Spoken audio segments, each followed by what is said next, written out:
One Piece is broken. Quite problematic because the premise of the series is one piece, and now due to the breaking, we have multiple pieces. But there's a reason why Eiichiro Oda is one of the 10 best-selling authors in all of human history. Literally 9 places away from that there William Shakespeare. Because as far as general storytelling goes, One Piece is about as tight as a nun's consistent and unwavering devotion to the Lord. But every now and then, there's a thing. And every now and then there's a big thing. This is one of those things. The thing's name is Haki, and if you think you understand it, you're probably wrong, because it's arguable as to whether or not the author himself even does. People on the internet often like to claim that Haki is a rushed system, to which I say, mate, you're a rushed system, because Haki actually has the exact opposite problem. It's a system that has been thought out for too long. So long that Oda started seeding it 2 decades ago, and by the time we got around to actually explaining it, which I want to emphasize was literally in a different millennium, Oda's ideas changed so much that it became inconsistent with his groundwork. Haki is a vague mess, it's a mess. And it works really well when you don't think about it too much. And to be fair, this vagueness does have its advantages, because it doesn't lock Oda into strict rules. It allows him, much like Luffy, to be free, which results in lots of creativity. And Haki is pretty simple on the surface. I mean, there's only 3 types. How complicated can it be? I thought the exact same thing when I started learning French and saw that there were only 3 types of verbs. How hard could it be? Mais j'ai eu tort. So let's start with a very simple question. When was Haki invented? Most of you probably can't give me the answer to that because there's a common misconception that Haki is purely a post-time skip thing. The idea that after about 12 years of One Piece, Devil Fruits were getting a bit played out and we needed something new to take us to that next level. And I kind of get where that impression comes from because in a way, Haki is a bit like Devil Fruits 2.0. I mean, there's 3 types of magical fruits, so what Oda did is press Ctrl-C, then Ctrl-V, and he renames those files Haki, and then bam, new power system. Good job, story man. But Haki is actually much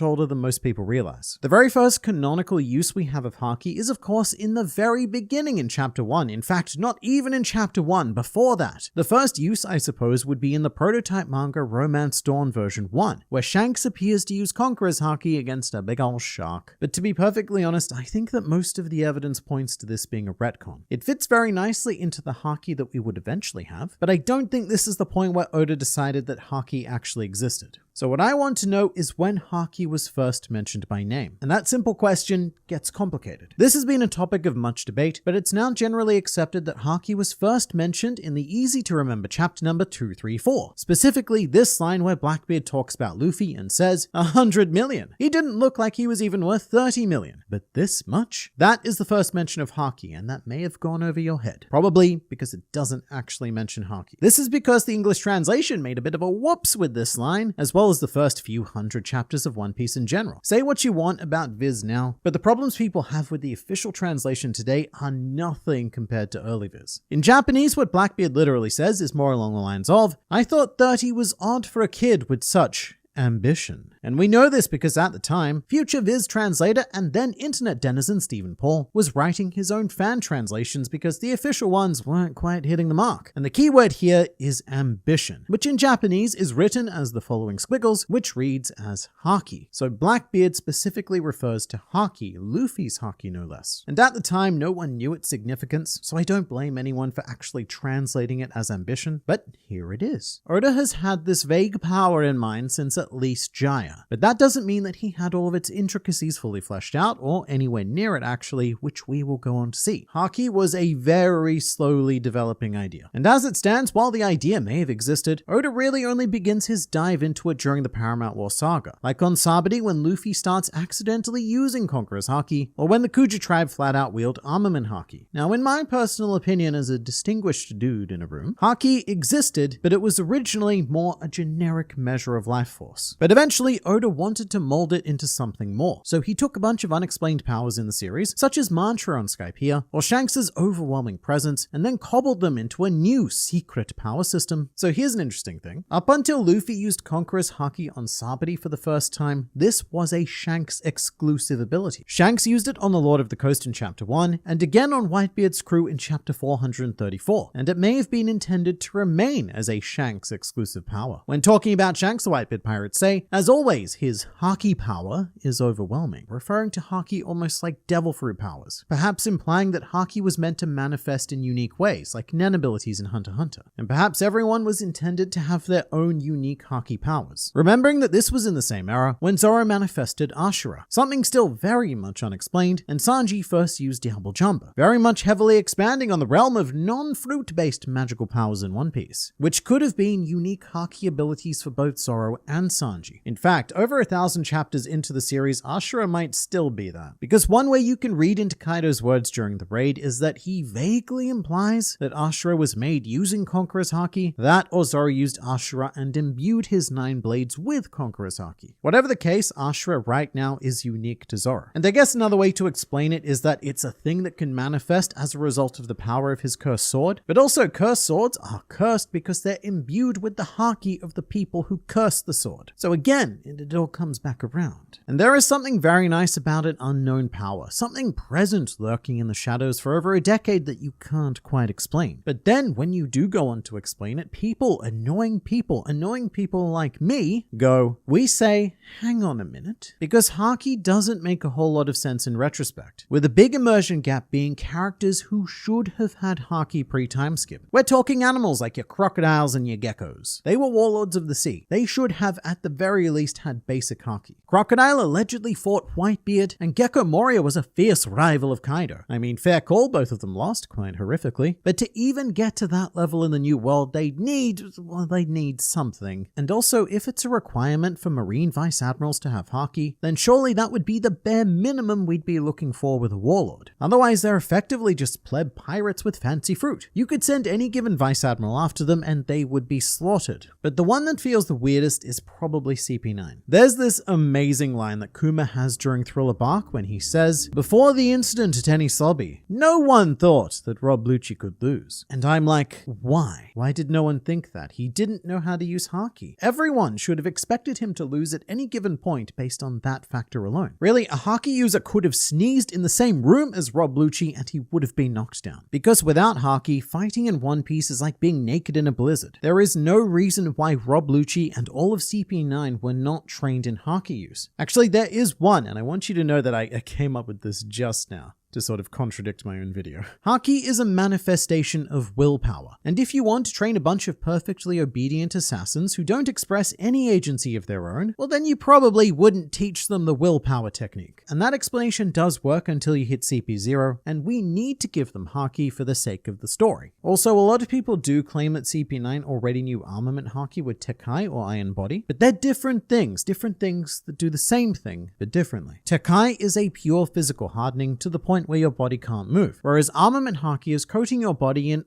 delicious willpower, which allows it to continue moving, and also turns your body black, but only if you're in the post-time skip. But that's a good point though, why didn't we see it pre-time skip? I mean, apart from the meta answer that Oda hadn't decided it was a thing yet. Well, you see, in retrospect, that's because there's actually 5 stages of armament Haki. The very first stage is invisible armor, which kind of speaks for itself. Then stage 2 of armament Haki proficiency is hardening, which is using so much invisible armor that it becomes visible. Stage 3 is imbuement, which is extending your invisible armor into objects such as swords, or in Doflamingo's case, his own clothing, which was a nice stylistic touch. Then stages 4 and 5 are generally considered to be advanced armament Haki, with 4 being emission. This is where your visible Haki becomes so strong that it becomes invisible again and coats part or all of your body in a thick serving of tangible willpower, resulting in the no-touch effect, aka what Sentomaru did on Sabaody Archipelago. And then we have stage 5 called internal destruction, which is when your invisible Haki remembers that it can ignore natural laws, bypass substances, and quote, destroy from the inside. So Haki, much like ogres, is layered. And despite describing them in those stages, it's less like a progression and more like a branching skill tree. Because there are cases in the series where characters have accessed stage 5 before even starting at stage 1. And to demonstrate this, here is the world's greatest character, Hello Zoro. Do you remember that time on Alabasta when you used stage 5 Haki to deal with Mr. 1? Remember when you bypassed his natural defense and destroyed him from the inside with your Shishi Son Son? This is a bit of an interesting retcon because Hyogoro uses Zoro's exact situation as an explanation for haki. A good katana will cut through steel when you want it to, and it will not break a sheet of paper if you do not wish it so. It is all according to the desire of the swordsman. So there you go. Zoro is canonically the first Straw Hat to use haki. And not only that, but he used the most advanced possible advancement armament possible. Basically, Zoro did the hardest thing before he did the easy thing. Classic Zoro. And also, I guess he used some observation because he knew where all of the rocks were going to land and he sensed the presence of his sword. All very clever. And I should say that Hyogoro doesn't initially refer to anything as haki, and instead he uses the term Ryuo, a convoluted concept that most of the fanbase can't even say properly. Most people call it Ryo, let alone come to a consensus on exactly what it refers to.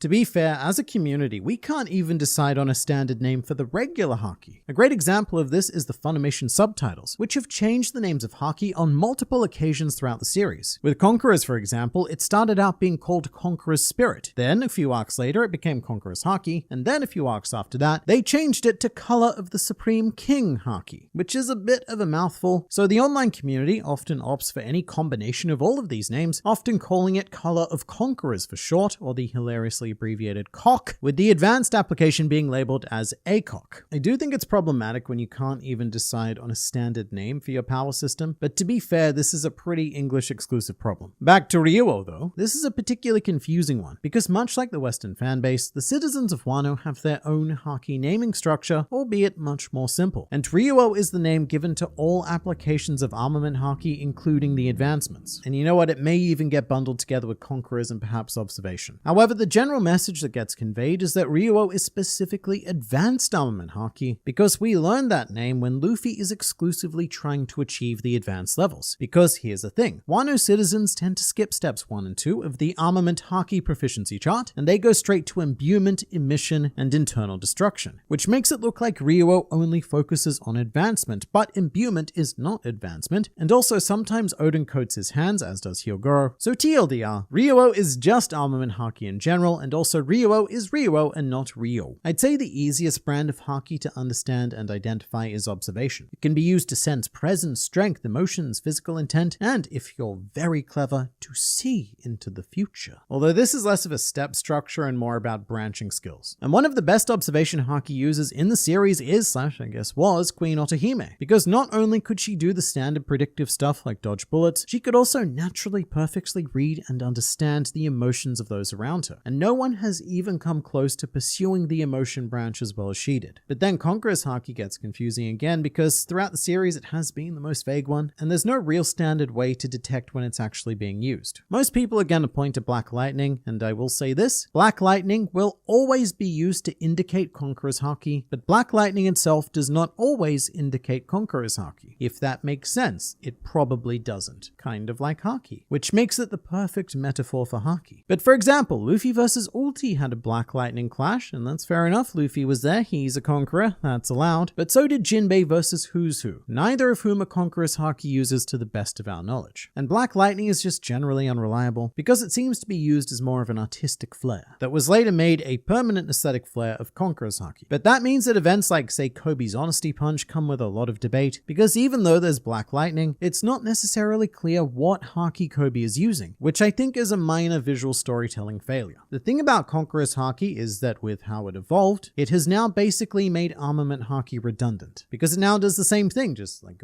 way harder. And it's almost like a third of the haki power system was designed as a tutorial for the real haki. But also, just in general, how important is haki? Post-time skip, it's heavily emphasized that all serious characters do need to have it, and this goes right from the top all the way to the spin-off manga One Piece Party, where Spectre, the owner of the tropical hotel on Jaya, reveals that he learned how to use haki during the 2-year time skip, because he needed it. In One Piece Party, Spectre fights Zoro, which you can't do without haki because Zoro uses haki. Even pre-time skip, apparently, Zoro was using haki. So in the vast majority of post-time skip fights, the person with the stronger or more versatile branches of haki is going to win. The classic example being Pecoms versus Caribou. Caribou lost in a single punch because it was a haki punch, and he was a haki-less, mermaid-stealing, barrel-licking swamp fiend. So characters without haki cannot beat characters with with Haki. This is really what Oda emphasizes, which makes it just a little bit jarring when he does the opposite. Such as Frankie versus Sasaki or Robin versus Black Maria. Two members of the Toby Roppo confirmed to be Haki users, but at no stage during their fights do they even consider using Haki, and they're ultimately defeated by people who are currently confirmed to not be Haki users. You could argue that maybe Robin used it as part of Demonio. There's a sort of weird Ashura-shaped question mark still lingering over that. But Frankie, he definitely didn't. And the obvious answer is just don't think about it, man, on the internet. Just have fun with the story. Look, a dinosaur. That's fun. He's a Triceratops being a helicopter. Don't think about the Haki. Think about the helicopter. And I will admit that it is a minor issue, but in a story as well crafted as One Piece, these minor issues have a way of sticking out much more than they otherwise would. I also think that Haki can be used as an excuse for a bit of a cop-out sometimes. The best example of this is Trafalgar Law. The reason why he can't easily dismember and teleport Big Mom and Kaido with his Devil Fruit is because, oh no, their Haki is far, far too strong. Which, sure, that's fine, I'll accept that. But then when Law goes on to use his Devil Fruit powers to beat Big Mom, the person he couldn't previously use his powers on, it makes me wonder why her Haki wasn't strong enough to cancel out his powers then. And the answer is that those specific powers Law was using in the future don't break the story. So Law is allowed to use them without Haki blocking them. He's not allowed to use the good ones though. When he's using the good powers, then the Haki's too strong. But also then there's the anime. Whatever Haki is in the manga, it is a masterwork compared to what happens in the anime. In the Wano era, it's depicted as an aura generally around the user's whole body, kind of like your classic Dragon Ball Z auras. And 99% of what you see in the anime isn't in the manga.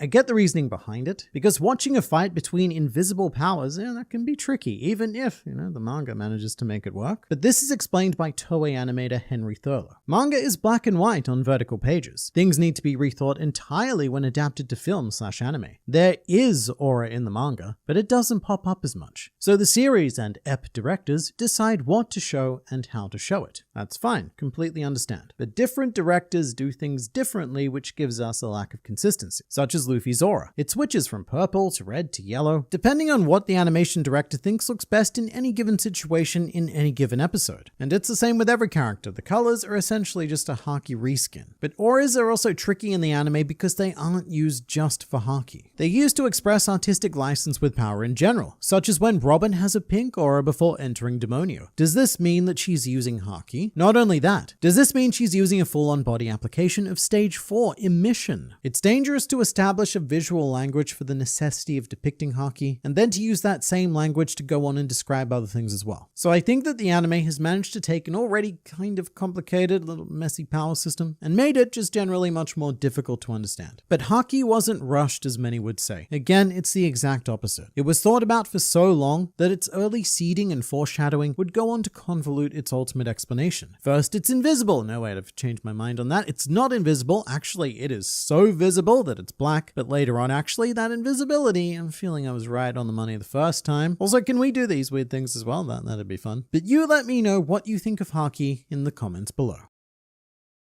The One Piece multiverse exists, and in particular there exists a terrifying set of alternate timeline Straw Hats. In this timeline, Oda explores what would happen if one particular event went very, very wrong. The Straw Hats form, then set sail into the Grand Line, at which point a devastating calamity occurs, and Oda then goes on to show us how this radically changes the future as we know it. Hello and welcome to the Grand Line Review, your source for everything One Piece. My name is Liam, and I'm hoping that this is the good timeline version of me. If not, hey, the bad timeline isn't too terrible.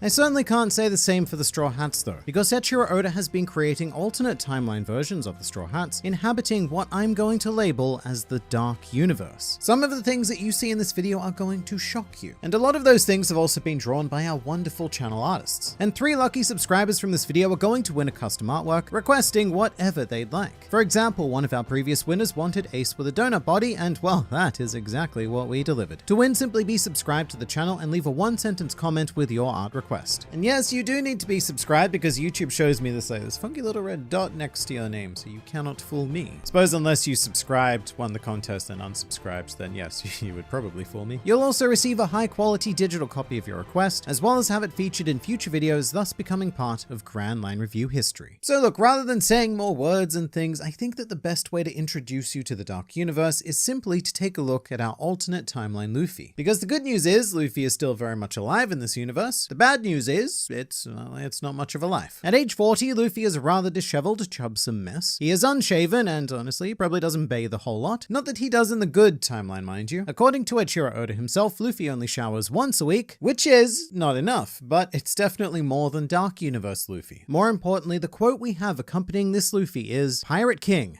don't be such a dreamer." And it gets worse, because then we skip 20 years to age 60, and Luffy is a complete senile mess of a man, balding in all but one very curious spot, and just saying, "Can I have that meat?" So at least that's consistent, but this is a really horrifying future. The best way to sum up the Dark Universe is a place where dreams come to die. In this timeline, Luffy suffered what he inflicts on all of his opponents, which is to crush their hopes and dreams, leaving them alive, but hollow and empty. And not only that, but in this universe, characters' core values are warped and perverted. And there's no better representation of perverted than Sanji. By which I mean just in general, but particularly at age 40 in our Dark timeline, Sanji has abandoned everything he believed in, growing quite overweight because his philosophy on food is now, quote, "It's all the same once it's in your stomach." To be fair, I can imagine that he's lost his sense of taste due to all of the chain smoking, which is probably going to be a problem anyway for his good universe counterpart. However, this is absolutely nothing compared to how far Sanji would fall, and this is actually one of the most interesting Dark Universe outcomes. But at age 60, Sanji basically becomes his biological father Judge. It's almost as if at some stage Sanji returns to the Germa Kingdom, and bizarrely enough actually makes Judge proud, and thus inherits the throne, the will, and of course the butt chin of Vince Smoke Judge. Sanji goes full supervillain to the point where his quote is, "Dump the poison in the sea." So Dark Universe Sanji becomes an actual antagonist. Someone that, well, traditionally in One Piece, you'd need a young Luffy type person to come along and punch fight him straight in the face hole. Here's the thing though, the Dark Universe isn't just blanket bad from the get-go. This is a universe where something along the way went very, very wrong. So there's a bit of a mystery to be solved here, and part of that answer lies in our next character. Here we have Usopp at age 40. Just as with most bad timeline characters, he appears to have gained a lot of weight, and there is very little remarkable about him whatsoever, except for what he's saying, which is, "Monkey D. Luffy,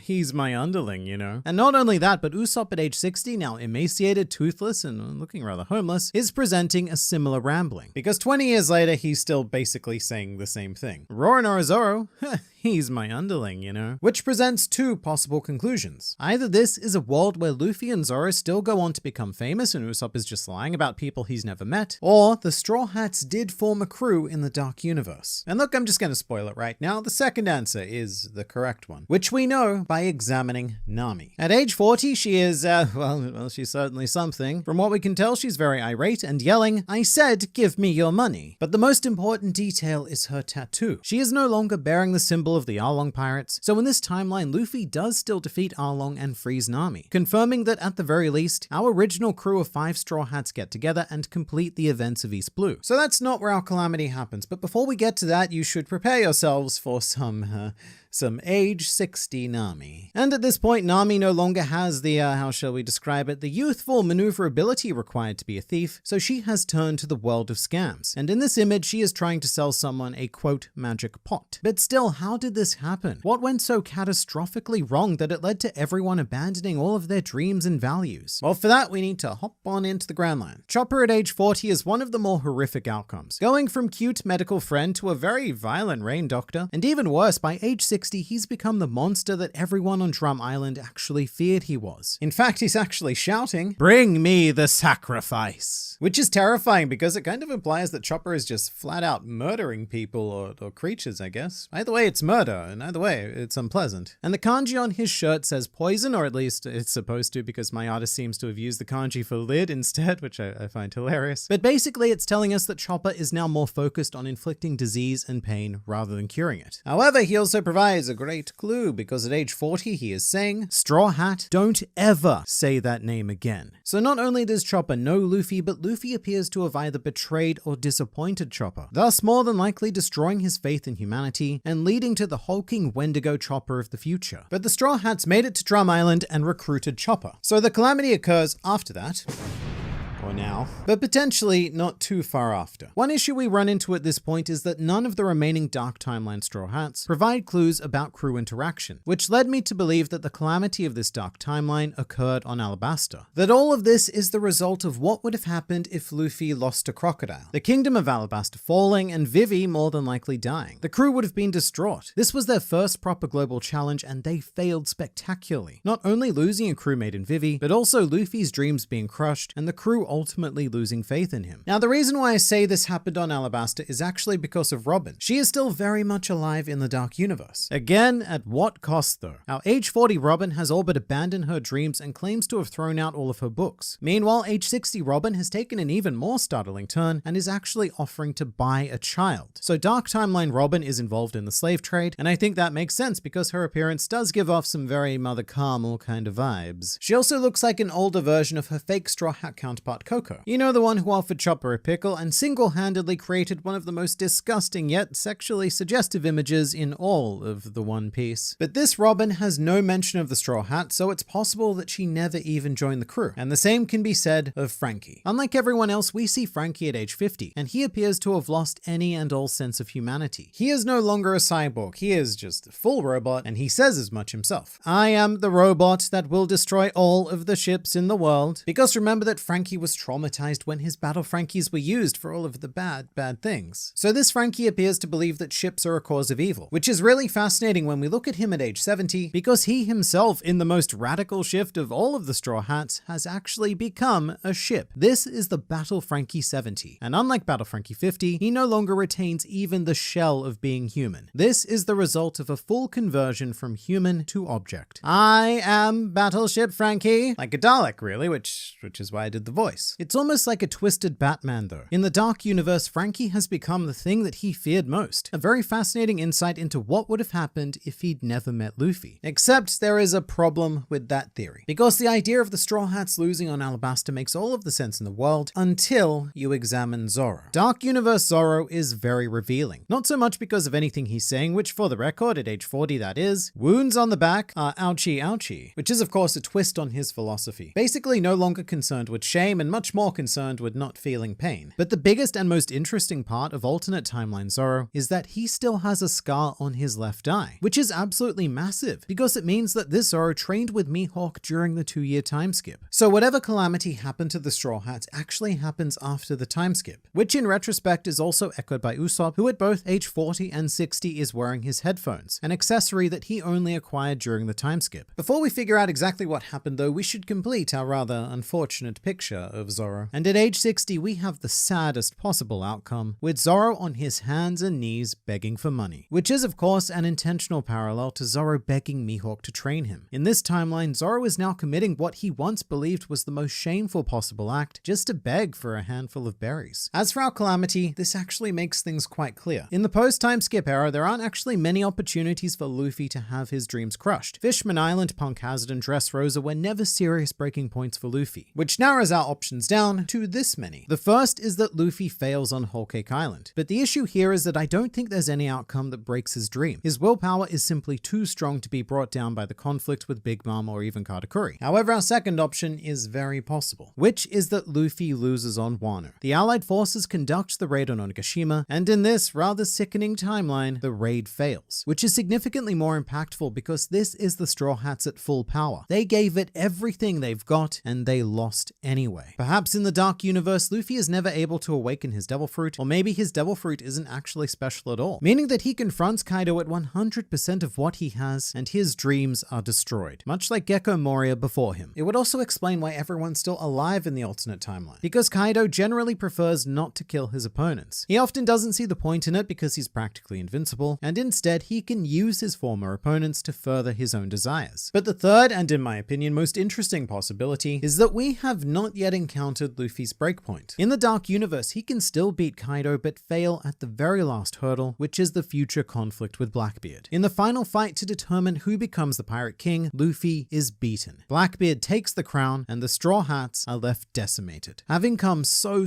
far, all for nothing. And it really does put a nice cap on the whole Dark Universe name, because this is the timeline where Blackbeard becomes the undisputed ruler of all of the things. So the Straw Hats disband and retire into mediocrity, having been remain unable to achieve even a single one of their dreams, with Luffy in particular returning to Dawn Island to live out the rest of his days as a hollow yet husky shell of a man-thing. How do I know that he goes back to Dawn Island? Well, that's because there are still 2 Dark Universe fates that we have yet to explore. The first of which is, oddly enough, Port Ghasty Ace. In this timeline, he is alive, but he seems to have retired from piracy. Very notably, he has a scar across his face, which may imply that the one who broke his dream was Whitebeard, because it's very evocative of the scar that Whitebeard gave Crocodile. And at age 40, our bizarrely bow-tied Ace is now saying, "Hey Luffy, lend me some money." So the 2 of them still know each other and are probably living in the same general vicinity. 20 years later, Ace is even worse off, this time begging Chopper for money, which is an interesting outcome, but more importantly, Ace is now sporting Goldie Roger's trademark mustache. So just as Bad Timeline Sanji became his hated father Judge, Bad Timeline Ace becomes his hated father Roger. And I guess the saddest thing is that Ace is only alive in this universe because he gave up on his dreams. So it feels like Ace was always in a bit of a no-win situation. Either he dies as an optimist, or he lives on as a pessimist. But for someone who suffers an even worse fate, let's catch up with Sabo. In the Dark Universe, Sabo still tries to set out as a pirate and gets explodified by a world noble. But in this case, the key event here is that he is not saved by Dragon, but instead he miraculously lives on with his trademark scars and ends up becoming a noble of Dawn Island, very much mimicking not only the aesthetic of his father, Outlook III, but also his core beliefs, as Sabo is saying, anyone who isn't a noble is trash. Quite a radical shift for Sabo there, but at age 60, it all comes crashing down. What minimal fortune he has now vanished, and he's left begging for drinks, and it's heavily implied that the person he's begging is Makino because Sabo is saying, "You know Luffy, he's my little brother. He'll pay for it, so please let me have a glass." Which paints a picture where the 3 brothers, Ace, Sabo, and Luffy, end their days together living in relative misery on Dawn Island, with their childhood hopes and dreams being lost to the ravages of time, and probably either a big blue fish or an obese cherry pie enthusiast.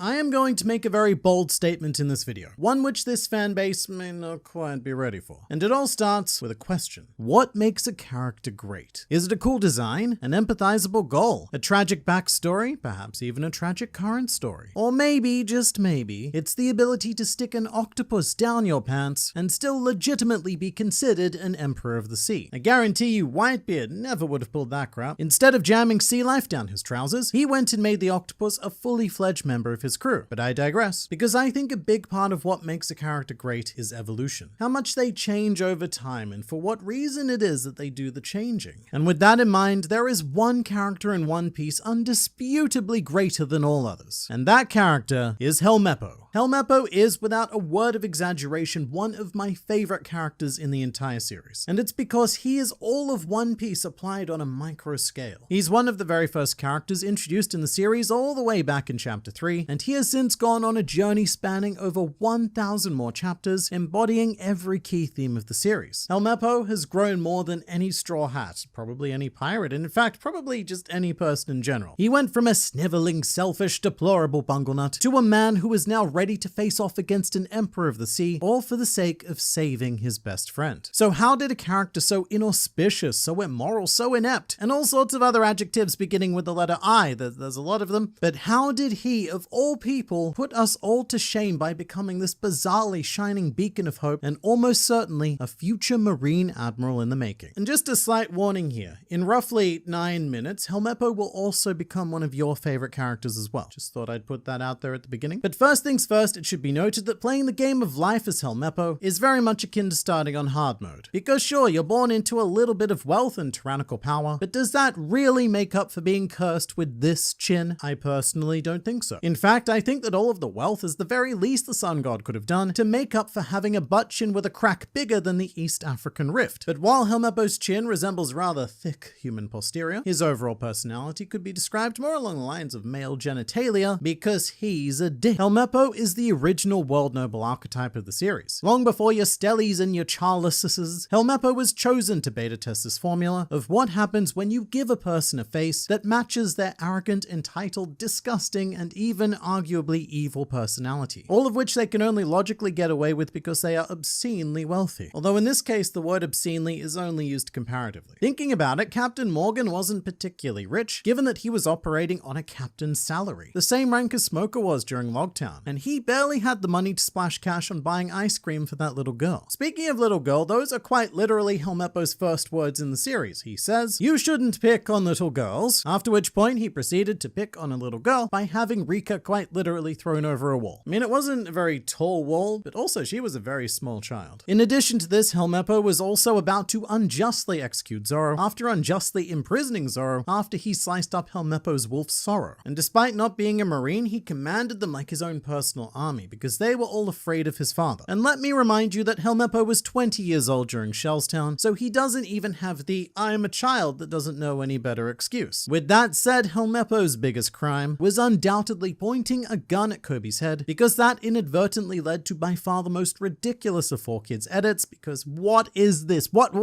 even is this? I don't understand. He was absolutely loathsome. But in his early defense, Helmeppo did have one teeny tiny redeeming factor, which was that he could not bring himself to kill Rika. And look, I know that saying, well, at least he didn't murder children isn't exactly the most amazing endorsement of character, but it's something, and it gives us a very small opening. It takes Helmeppo from a 100% irredeemable character to just 99% irredeemable. And just ask any Basil Hawkins these days how much faith you should put in percentages, because that 1% could be everything. In fact, if you take the 1 and put it next to Helmeppo's chin, then what you end up with is a 100% chance of redemption. And this is what makes Helmeppo so fascinating to me, because this sort of general shift from nobility isn't all that uncommon in One Piece. One of the most obvious examples would be Sabo, who was also born into wealth, in fact significantly more of said wealth than Helmeppo. However, Sabo since childhood always had a lot more clarity of mind, probably because his parents' nefarious intentions were so transparent that I'm almost certain they were publicly available on the blockchain. But I'm less interested in that, because watching someone go from good to gooder, it's cool and all, but the real meat in this delicious story pie is with the bad character who turns good. And Helmeppo had to be dragged, quite literally sometimes, kicking and screaming, to the point where he arrived at in the modern day. Helmeppo had to be broken down to absolute zero before we could even begin to rebuild him into a more structurally sound and aesthetically pleasing character house. And in order to do that, we need to discuss daddy issues, because it's kind of tragic, really. Helmeppo believed in his divine right to be a supreme cockwaffle and get away with anything and everything because he thought his father loved him enough to make it happen. Helmeppo was a spoiled child. He got everything he wanted and was never punished for anything. However, the reason for all of this is still one of the most heartbreaking lines in all of the One Piece, where Captain Morgan said, "Do you know why I never hit you? Because you're an idiot son who's not even worth hitting." Which is a whole new layer of the incredibly cluttered PSD file that is Helmeppo. His father didn't even consider him worth the time to parent. Like, not even worthy of being an abusive parent. Narratively, Helmeppo serves as a stepping stone for Captain Morgan, because Oda sets up a character we think is irredeemable, but then gives him that small shred of humanity, which is then lacking in the true villain, his father. Oh, and fun fact, Oda actually designed Helmeppo before Captain Morgan. So when it came time to draw the father, Oda's original design gave Morgan a significantly more, how shall we say, Helmeppo-esque hairstyle. It quite literally looks like a big pile of crap, and Oda's editor strongly encouraged him to make Morgan a little bit cooler looking in order for the readers to actually take him seriously. But at the core of everything, just as with most humans, are daddy issues, which we would then see tackled in the Diary of Kobe Meppo cover story, where after Morgan was defeated and imprisoned, Helmeppo had no choice but to become a chore boy with the Marines alongside Kobe, where he spent much of his time smoking on the job and constructing voodoo dolls of Luffy during his break. Helmeppo hated this. He used to command each and every one of these Marines, and now each and every one of them commanded him. However, enter a much needed mentor. This cover story is our first introduction to Monkey D. Garp, although we don't know his true identity at the time. Garp arrived to escort the now criminal ex-Captain Morgan to an actual prison. However, due to Garp falling asleep on the job, he does that, Morgan escaped and took Helmeppo hostage. Again, he took Helmeppo not because he loved his child or even cared about him in any way, shape, or form, but just because his son was an easy target who was unlikely to put up much of a fight. And this was Helmeppo's lowest moment. Faced with a choice of working as a lowly chore boy or escaping with a criminal and now abusive father, this is where Helmeppo cracked. After Kobe bravely stopped the Marines from firing at Helmeppo and Morgan, Helmeppo very loudly simply disowned his father and abandoned him, swimming back to his life as a lowly chore boy. Not because he had to, but because he chose to. Helmeppo cast aside who he once was and started a completely blank slate. He had now successfully been broken down to zero. And recognizing the potential of both Koby and Helmeppo, Garp immediately took them both under his wing, deciding to train them personally. Now, Garp's style of parenting has been somewhat controversial in the One Piece fanbase, but interestingly enough, Garp's undeniably abusive style is everything that Helmeppo was missing from his father. Where Captain Morgan didn't view Helmeppo as even worthy of hitting, Garp viewed Helmeppo as worthy of constantly hitting probably too much. But it worked, and Helmeppo very quickly adapted to this rigid discipline and became something that I don't think any of us could have anticipated. Because in most other series, Helmeppo would be a one-note character, a comical, loathsome gag villain who may have just lived out the rest of his days as a chore boy who hated the Marines and was only ever shown for comic effect, and so that the audience could feel some schadenfreude at Helmeppo getting exactly what it is that he deserved. Not One Piece though, because what would be the point? This series is all about pursuing dreams and being the best you that you can be, and those themes are distilled all the way down to the Helmeppo level characters. Because the next time we see him is roughly 300 chapters and about 6 to 7 years of real time later, and holy crap has he evolved. From a useless chore boy to combat trained petty officer, with his own specialist weapons and even having learned at least one of the Rokushiki techniques. In addition to that, Helmeppo appears to have transformed into a leaky tap, because damn, he got some drip. That stylish green vest, bold purple trousers, and most intriguingly of all, a mysterious black visor over his eyes. To this day, we still do not know what purpose that visor serves. One theory is that it was given to him by Garp to train his observation haki. Another idea is that it's advanced tech from Vegapunk, that'll make sense in a bit. But when it comes down to it, it really could just be glorified sunglasses. From a more meta perspective, we do know why Helmeppo wears this, because Oda needed a way to make us, the audience, take Helmeppo seriously, and that is a very difficult thing to do with his wacky cracky eyes. Here's the part that is really gonna blow you away though. The in-world time between Shellstown and Water 7 is only about a month and a half. Within the series, it really is like week 1, beat all of the East Blue villains. Week 2, beat a warlord and save Alabasta. Week 3, beat a sky god, and week 4, defeat CP9 and declare war on all of the world government. It was it was a very eventful month, which we know because Luffy set sail on his birthday, May 5th, Children's Day, and by the time Enisobi was over, it was only about mid-June, which means that to reach the position of petty officer, Helmeppo would have needed to be promoted roughly once a week. In addition to all of that phenomenal progress as a fighter, and generally his progress as a person, he is so much more mature during Water 7, having gone from a man who recklessly commands Marines to a man capable of taking commands. And I use the word man there quite purposely because Helmeppo here has become a man. Interestingly, in retrospect, it's implied that he and Koby may have visited Vegapunk on Egghead Island during that time, because Koby does speak about Vegapunk, much like his head, at great length, hence where the Helmeppo's funky visor tech theory comes from. But this is also where Koby reveals his dream to become an admiral, something comparable to Luffy's desire to be the Pirate King. And it's here that we realize that Helmeppo is Koby's equivalent of Zoro, the trusty best friend second in command who will stop at nothing to make sure that Koby becomes a Marine Admiral. Such a crazy transformation already, but even that is nothing compared to Helmeppo post-time skip. I personally consider this quite criminal, but after Marineford, it takes us over 400 more chapters to finally see Helmeppo again. But by this time, he is definitely approaching his final form, having mastered observation haki at the very least, and having a sense of confidence, bravery, and purpose that you would never expect of a man who looks like this. And at this stage, he has now been promoted to Lieutenant Commander, which is 2 ranks below where his father was as a captain. I think that Helmeppo's endgame will, at the very least, be to equal his father's former rank and serve as a stark juxtaposition as to what a captain should be. But I also think that in the grand scheme of things, Helmeppo will go so much further than that. I mean, during Egghead Island, it's even revealed that Helmeppo is a member of SWORD, which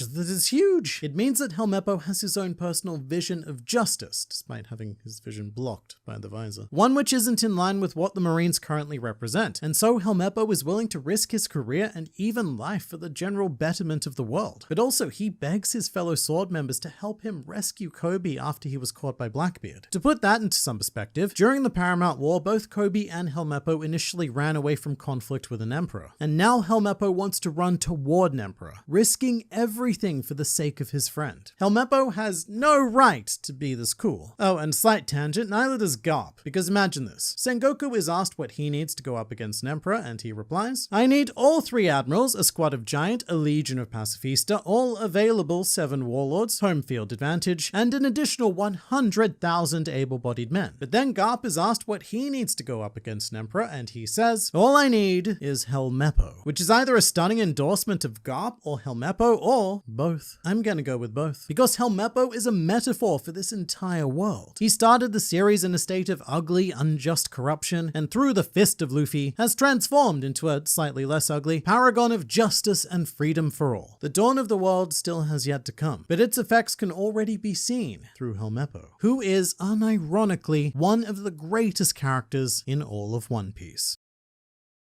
Big news about Big Admirals, also Big Rotund Sentomaru's fearsome backstory, and one big detail that you missed in this chapter. Big things, ever so many big things, and none of them come to us through actual One Piece, which is why these videos are mandatory for your fictional pirate learning. So we've got some good old justice, with Oda revealing in the SBS of volume 106 what the respective justices are of Admirals Fujitora and Greenbull. Fujitora subscribes to either humane justice or honorable justice. There's a bit of a translation dispute right now, because different people interpret it, well, differently. But either way fits for Fujitora. Of all of the admirals, he's the one governed most by the principle of doing the right thing for the people. You know, the job that the world government pretends it's doing. When it comes to Greenbull, though, he is a much more interesting case, because a couple of people familiar with Japanese culture did predict this, but his justice is either deadly/determined justice, but it has also been translated as suicidal justice, and not without very good reason. Observe, upon his man chest, Greenbull has a very prominent tattoo which says Shinkawa Shinju. Now, to us uncultured swine, that's just assorted weeb noises, but stick with me here for a bit because this is a wild rabbit hole. Shinkawa Shinju literally means double suicide at the River of Death, and the tattoo is almost certainly a play on a song sung by Yoshio Harada, the real-life performer who Greenbull's design is based on. However, the actual song's name is Shinjuku Shinju, meaning double suicide at Shinjuku, a Japanese city quite close to Tokyo. Now, in the SBS itself,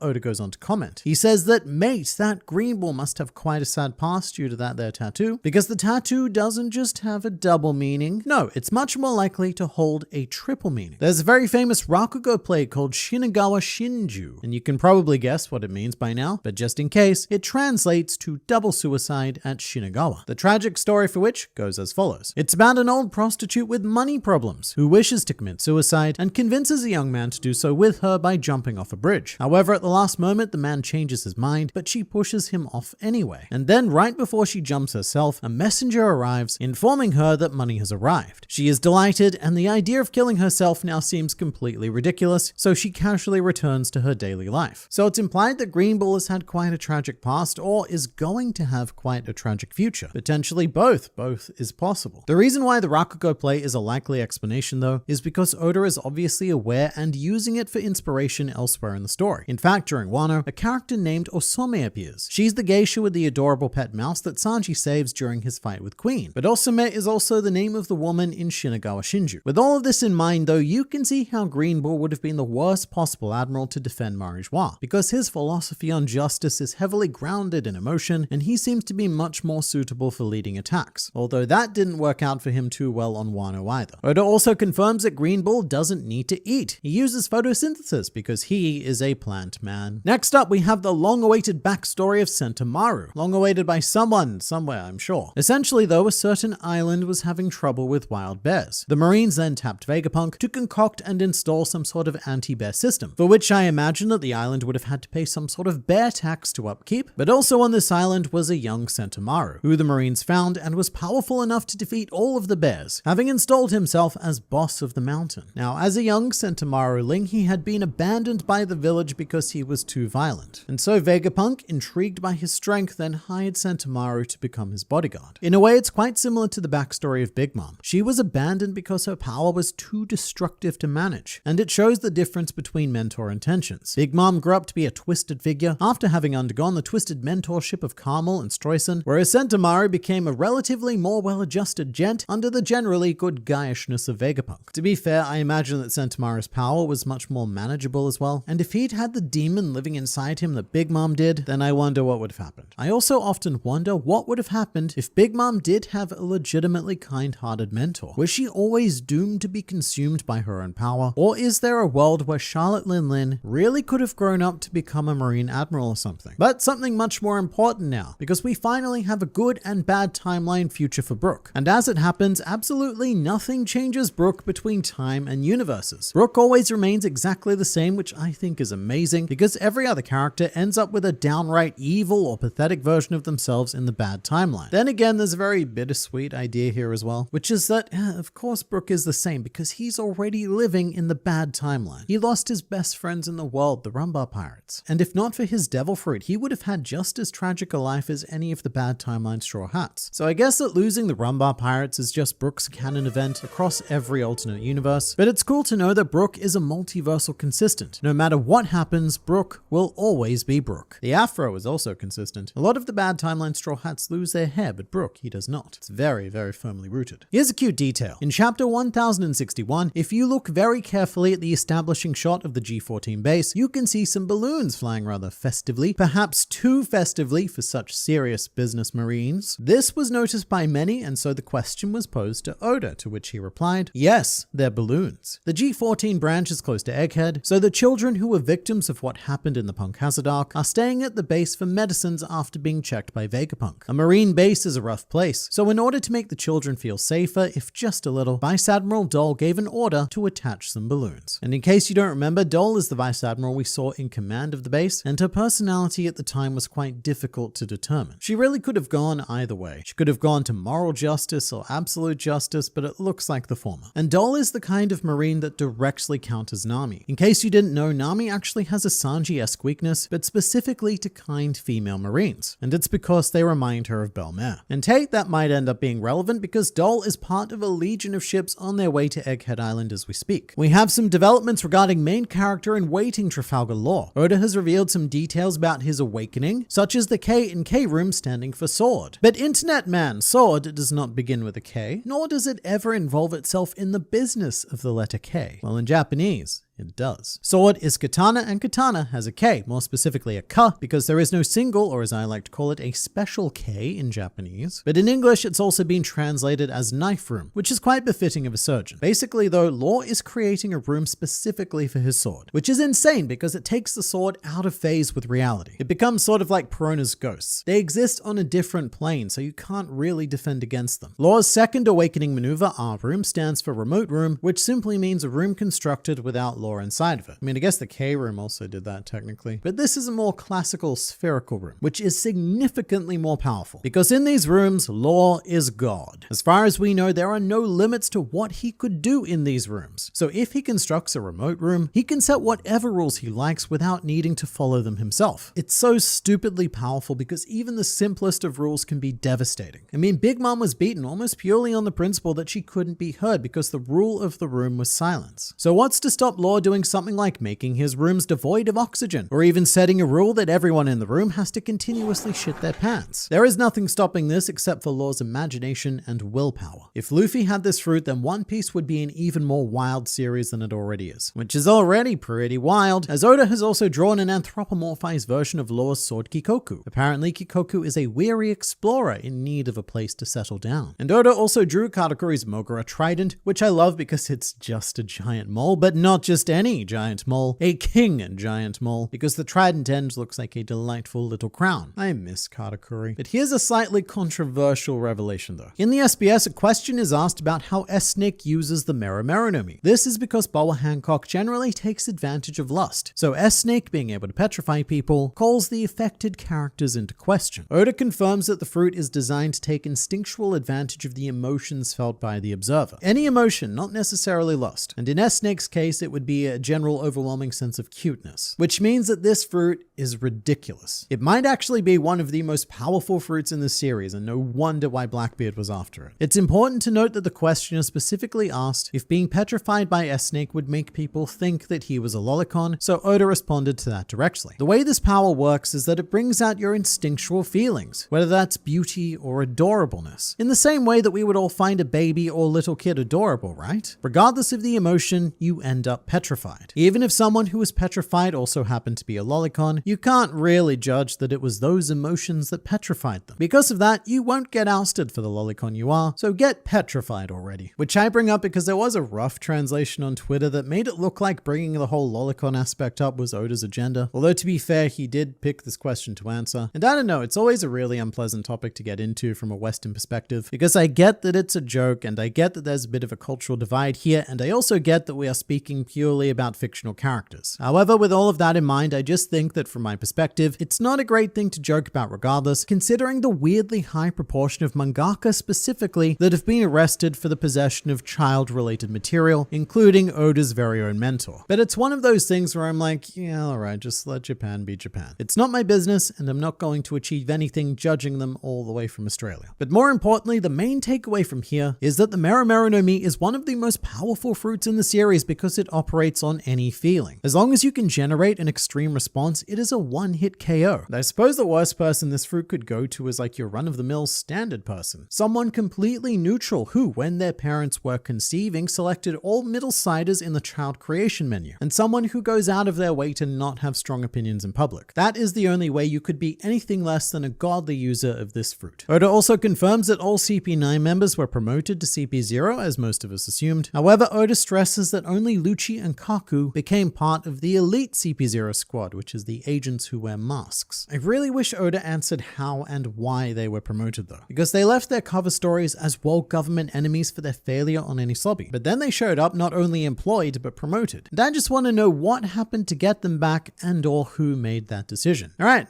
big question now. Between Shanks and Beckman, who's more popular with girls? To which Oda replies, Shanks is probably more popular, but Beckman flirts more. After all, Beckman loves women. Yeah, makes sense. Because to me, Shanks is like a combination of Luffy and Zoro. Sort of like what would happen if Luffy used a sword and took up being a professional alcoholic. And Ben Beckman, well, he has very strong Sanji vibes, plus he just fits. He flirts more, but in the end, the women tend to flock to the captain, and also sometimes Zoro, like with Hiyori, but never Sanji. It may be Pudding, but even then Sanji doesn't remember it, so it may as well not have happened.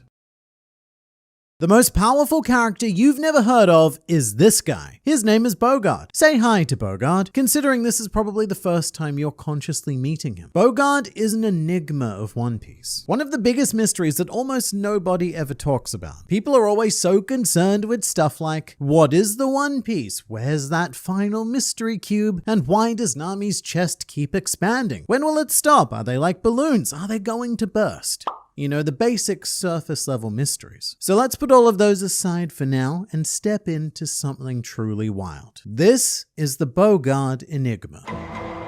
Bogard is/was, and it's kind of hard to tell, but he was at one stage Garp's right-hand man. Amongst the Marines, he is seemingly Garp's most trusted direct subordinate. I mean, there are other Marines like Suru and Sengoku who are probably more trusted, but that's because they're Garp's contemporaries. Bogard's design is thought to be based on Humphrey Bogart's character of Rick Blaine from Casablanca. Hence the name Bogard, because that sounds kind of like Bogart. Although, does it? Because even something as simple as his name is bogged down in this thick expanse of mystery swamp. But we'll get to that later. Bogard has been Garp's second in command for at least 27 years, because he appeared in One Piece Chapter 0, the ever so special chapter released for Strongworld, telling the canon story of Golden Lion Shiki. In the manga, he's a bit difficult to spot as per usual, but he appears in two panels. One when Garp is meeting with Fleet Admiral Kong, and another when Garp's forces are setting sail to intercept Shiki and Roger. However, in the anime adaptation, Episode 0, he's much easier to see. However, his outfit is more like a dark turquoise as opposed to his modern day brown, thus indicating that Bogard had a mild hint of flair in his younger days. Interestingly, in Chapter 0, Bogard has a counterpart as well. There is a second Marine with a similar outfit who accompanies Garp. This Marine is present in both the anime and the manga, however said Marine is never seen again in either medium. Curious, very mildly curious. Some say that Bogard had him dealt with as a power play to get closer to Garp, whilst others say that it was something that was not that. However, Bogard Bogard himself makes his first appearance in chapter 92 of the series, thus making him a classic East Blue character. Vice Admiral Garp arrives to escort former Captain Morgan to prison, and it should be noted that at this time, we had no idea that Garp held even a modicum of importance in the grand scheme of things, much less that he was related to Luffy. But Bogard is with Garp as his second in command, and when Morgan injures Garp, Bogard immediately draws his sword. However, before Bogard can strike Morgan down, Morgan takes Helmeppo hostage. Bogard then, rather brutally, orders the Marines to fire on Morgan, which would injure if not kill Helmeppo as well, thus calling into question why he bothered to stop when Helmeppo was taken hostage. Bogard could have just cut them both down right then and there. Yet another Bogardian sub-mystery. But Kobe's sense of justice drives him to stand in the way of the cannon, which is actually very early foreshadowing for what he would eventually do at Marineford blocking Admiral Akainu. And you can see at this very moment that Bogard is shook, which I point out because it's one of the rare displays of actual emotion we have from Bogard. Bogard then proceeds to instantly slice, or perhaps more accurately, dice Kobe's guns into these teeny tiny itty bits, thus showing us that this guy, man, he is no joke. Legitimately one of the most skilled, if not outright most powerful swordsmen in the world. When it comes to sharp metal objects, there is a bit of misinformation on the internet that Bogard has a Mato blade, and you know what? Maybe he does. It certainly does look impressive, but the sword has never been named, much less graded. In any case, where were we?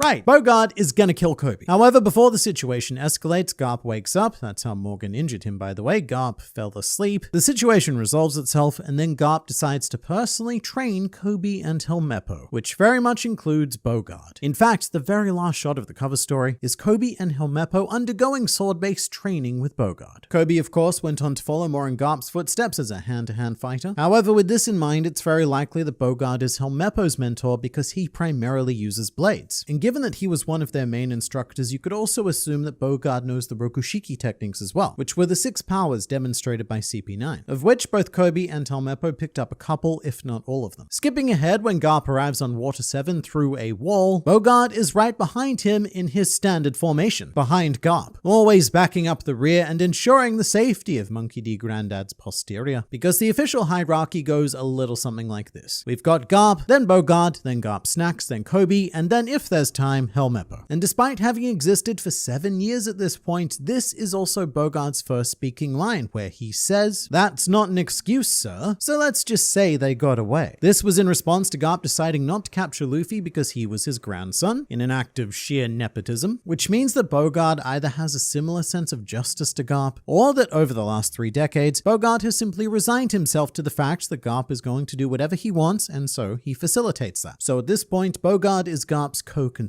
He's later seen on Garp's battleship with the rest of the Garp squad, Kobe, Helmeppo, and Kuzan. And seeing Kuzan here, it hurts a little bit in retrospect, you bad Marine man. But this is where the mystery intensifies, because this panel marks the disappearance of Bogard. Garp goes on to appear a lot, so does Kobe, as does Helmeppo, but there is zero trace of Bogard whatsoever. Garp's second in command, Kobe and Helmeppo's mentor. What happened to Bogard?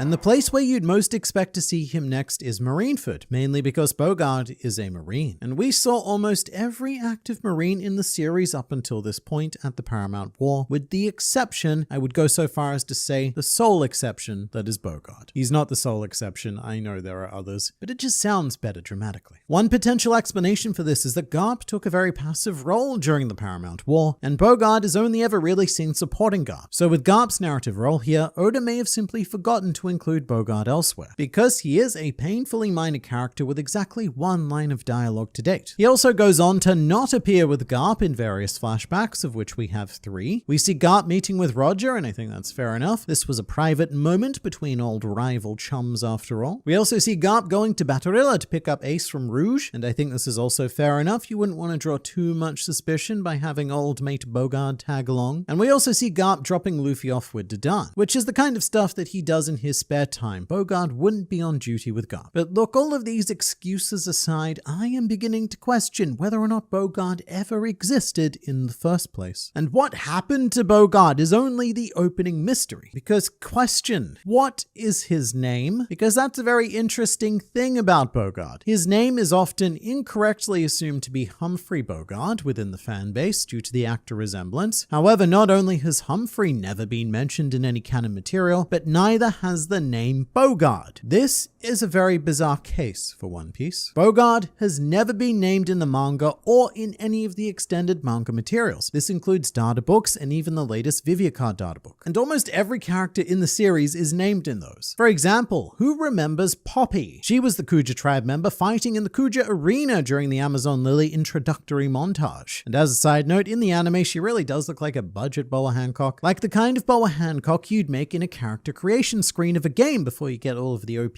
gear. But even then, Poppy has an entry in the Viviacard databook, as does Faust, a mink cat from North Blue, who was part of the Hawkins Pirates and allegedly served as the crew magician, which is pretty cool. But all of this is information that we only know because Faust has a databook entry. Even Fishwoman Nami has a databook entry, and I don't mean the real one that we saw in the Otohime flashback, I mean the drawing that Luffy made after Baratie. So the fictional character is logged, yet Bogard is not. So how do we even know his name? Well, the honest answer to that is that we don't. The name Bogard could be entirely incorrect. But this all came about because back in the day, the anime used to actually animate the cover stories. And Diary of Koby Meppo, as the very second cover story, was part of this. The cover story was adapted into 2 episodes, which meant the dialogue not only had to be written, but also performed. And so a voice actor was cast for the character, but this character still had no name. And he wasn't a random background Marine either. In fact, in these episodes, he had a more prominent role than Garp did. And so the anime staff gave him a name. And to this day, the only time that this name has ever been mentioned is in the anime credits, where he is labeled as Bogard. As far as we know, this name might be completely different in the manga. But in the anime, Bogard is also depicted as a skilled sharpshooter. He even gives these painfully detailed instructions to the Marines to fire the cannon in order to hit Morgan and Helmeppo. Also, another slight difference here. In the anime, Koby doesn't have his guns, and I'm not sure why. It may have been seen as too violent for a very child-looking Koby to be wielding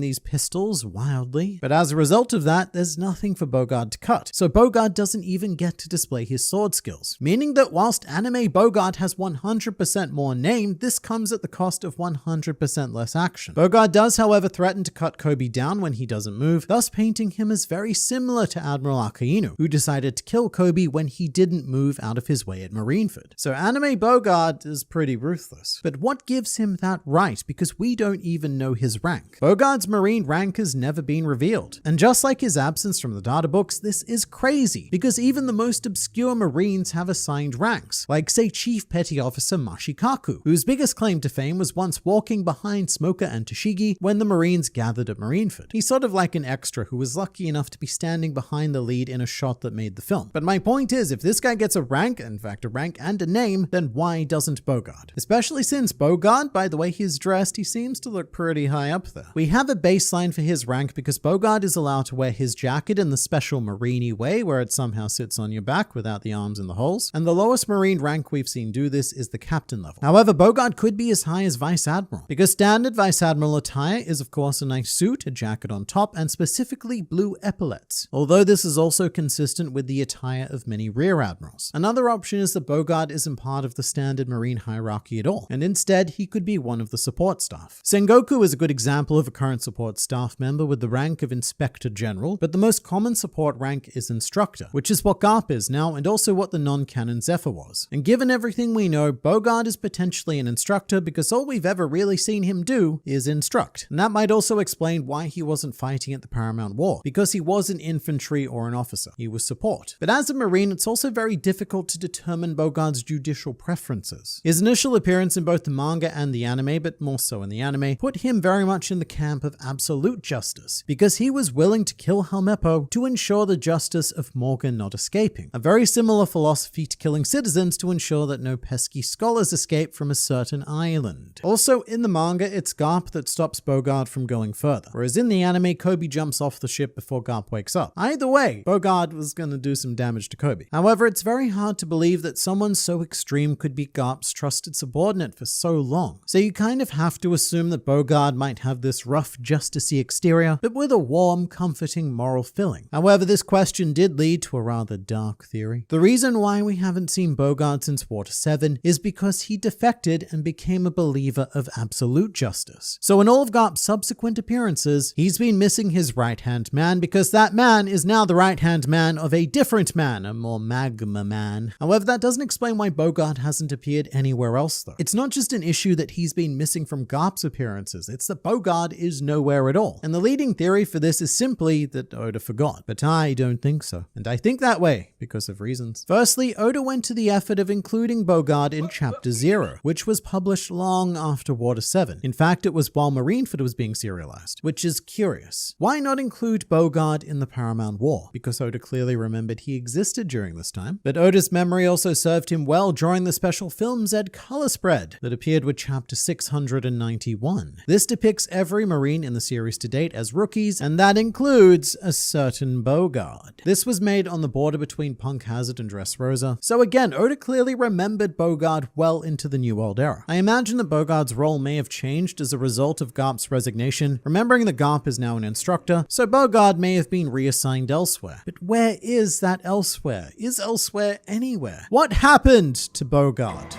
I, man on the internet, need to know. Well, luckily for us, this mystery finally has an answer. A whopping 17 years after his last canon appearance, Bogard finally made a return to the manga in chapter 1087. He was spotted on Garp's ship just behind Kujaku, and mostly obscured by a speech bubble, but here he is. After all this time, Bogard is still loyal to Garp. However, this panel is his only sighting. Bogard did not put his immense skills to use on Hachinosu, at least not that we saw, and with Garp's defeat, Bogard now remains Koby and Helmeppo's sole mentor. And as for what the future holds for Bogard, it's very hard to tell. I mean, even fortune tellers usually need to at least know the name of their client before they start their assorted ramblings, and with Bogard, we don't even have that, which is why he is a true enigma of the series, a mystery that will linger long after the One Piece has been found. Powerful, yet reserved. Absolute injustice, but kind in person. Present, yet not present. Oda remembers him, but never uses him. And so Bogard is simply Bogard. Nothing more, nothing less, but also maybe nothing at all, but maybe, very maybe, absolutely everything.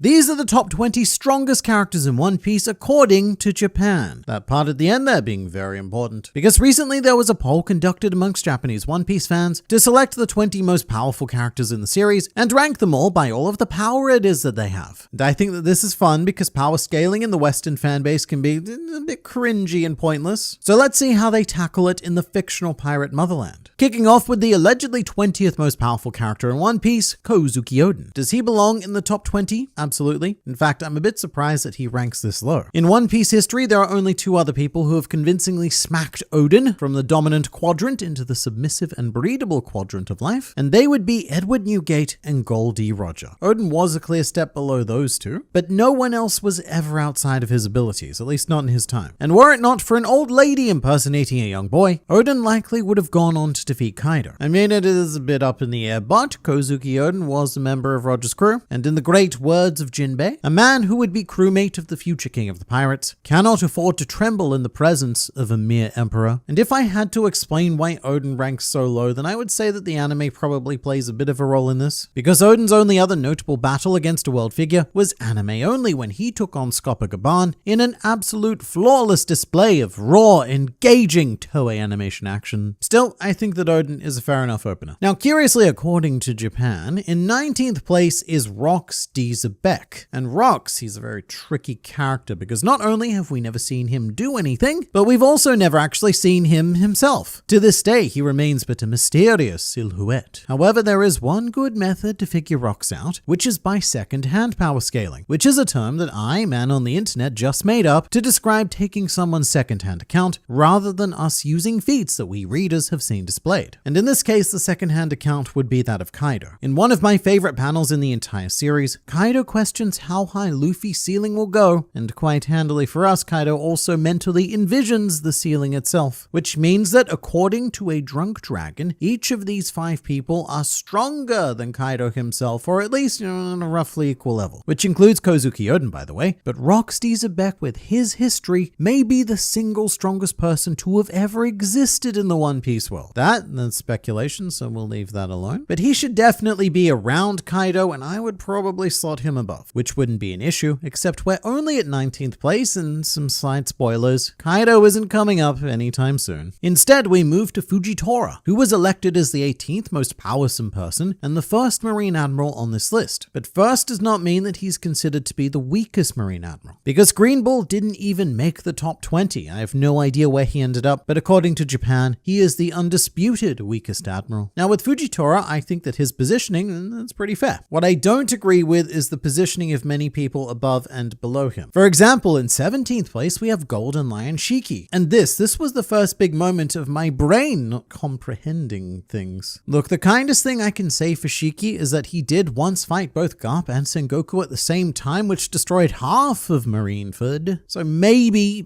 I'm underrating him quite a bit. Maybe I'm being poisoned by the Strong World film where he was beaten by pre-time skip Luffy. That didn't happen, but I'm still poisoned by it. But even then, my biggest problem with Shiki, and in fact any former Rocks Pirates member, is that he's ranked higher than Rocks himself. And you just don't see Kaido thinking of Shiki when he's putting together his cute little mental shrine to the strongest people in the world. So as a result, I just don't see a world where Shiki ranks above Rocks or even Oden. But now celebrating his Sweet 16, we have my favorite Marine Admiral Kizaru, a man who we've gotten to see quite a lot more of in recent Egghead Island events, although that doesn't necessarily make ranking him easier. On paper, what Kizaru did was fight Gear 5th Luffy to a draw. They both ended up knocking each other into, well, a state of not being able to get upness. But there is also a question of how serious Kizaru was being, because fighting Luffy was more like a side quest that got out of hand. Kizaru's focus was mostly elsewhere, and with what we've seen, I feel like he should be at least on par with Luffy, if not one place above or maybe even below. Because,